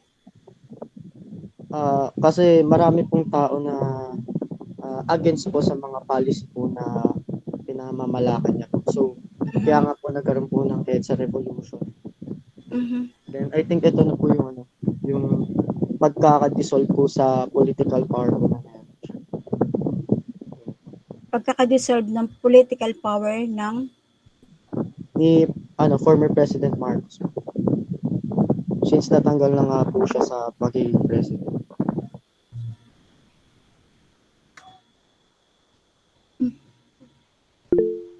I could not see the relationship. Mr. Labaton.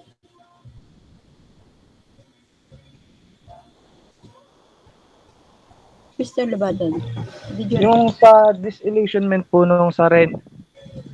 Ma'am, dinig na po ba ako? Yes po. Dinig na po. Opo.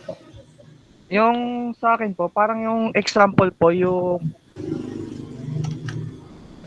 example po sa akin, yung sa po, yung sa mga pari po, yung pagkawala po ng kapangyarihan nila, hindi na po tulad ng dati. Okay. Parang yung sa dati po, kapag kahit anong sabihin ng mga pare or yung mga followers, susunod po kagad. Okay. Yung sa ngayon po, natanggal na po yun. Tapos, more on teachings na lang po sila. Tapos, wala na pong lakas, hindi gaya ng dati na kaya po nilang gawin yung kapag nalo nila, ma'am. So, let's try to look on the next meeting if it is true, Mr. Labaton. So, by now, I would like to say goodbye to all of you, and the presenter next week, please submit first your presentation and as well as your Word document before you present, 3 days before the presentation. I hope that is clear to you. Okay? Goodbye, class. It is already 1:01. Thank you po. Thank you po, ma'am. Thank you, ma'am. Thank you po. Thank you po. Thank you po. Thank you po, ma'am. Thank you po, ma'am.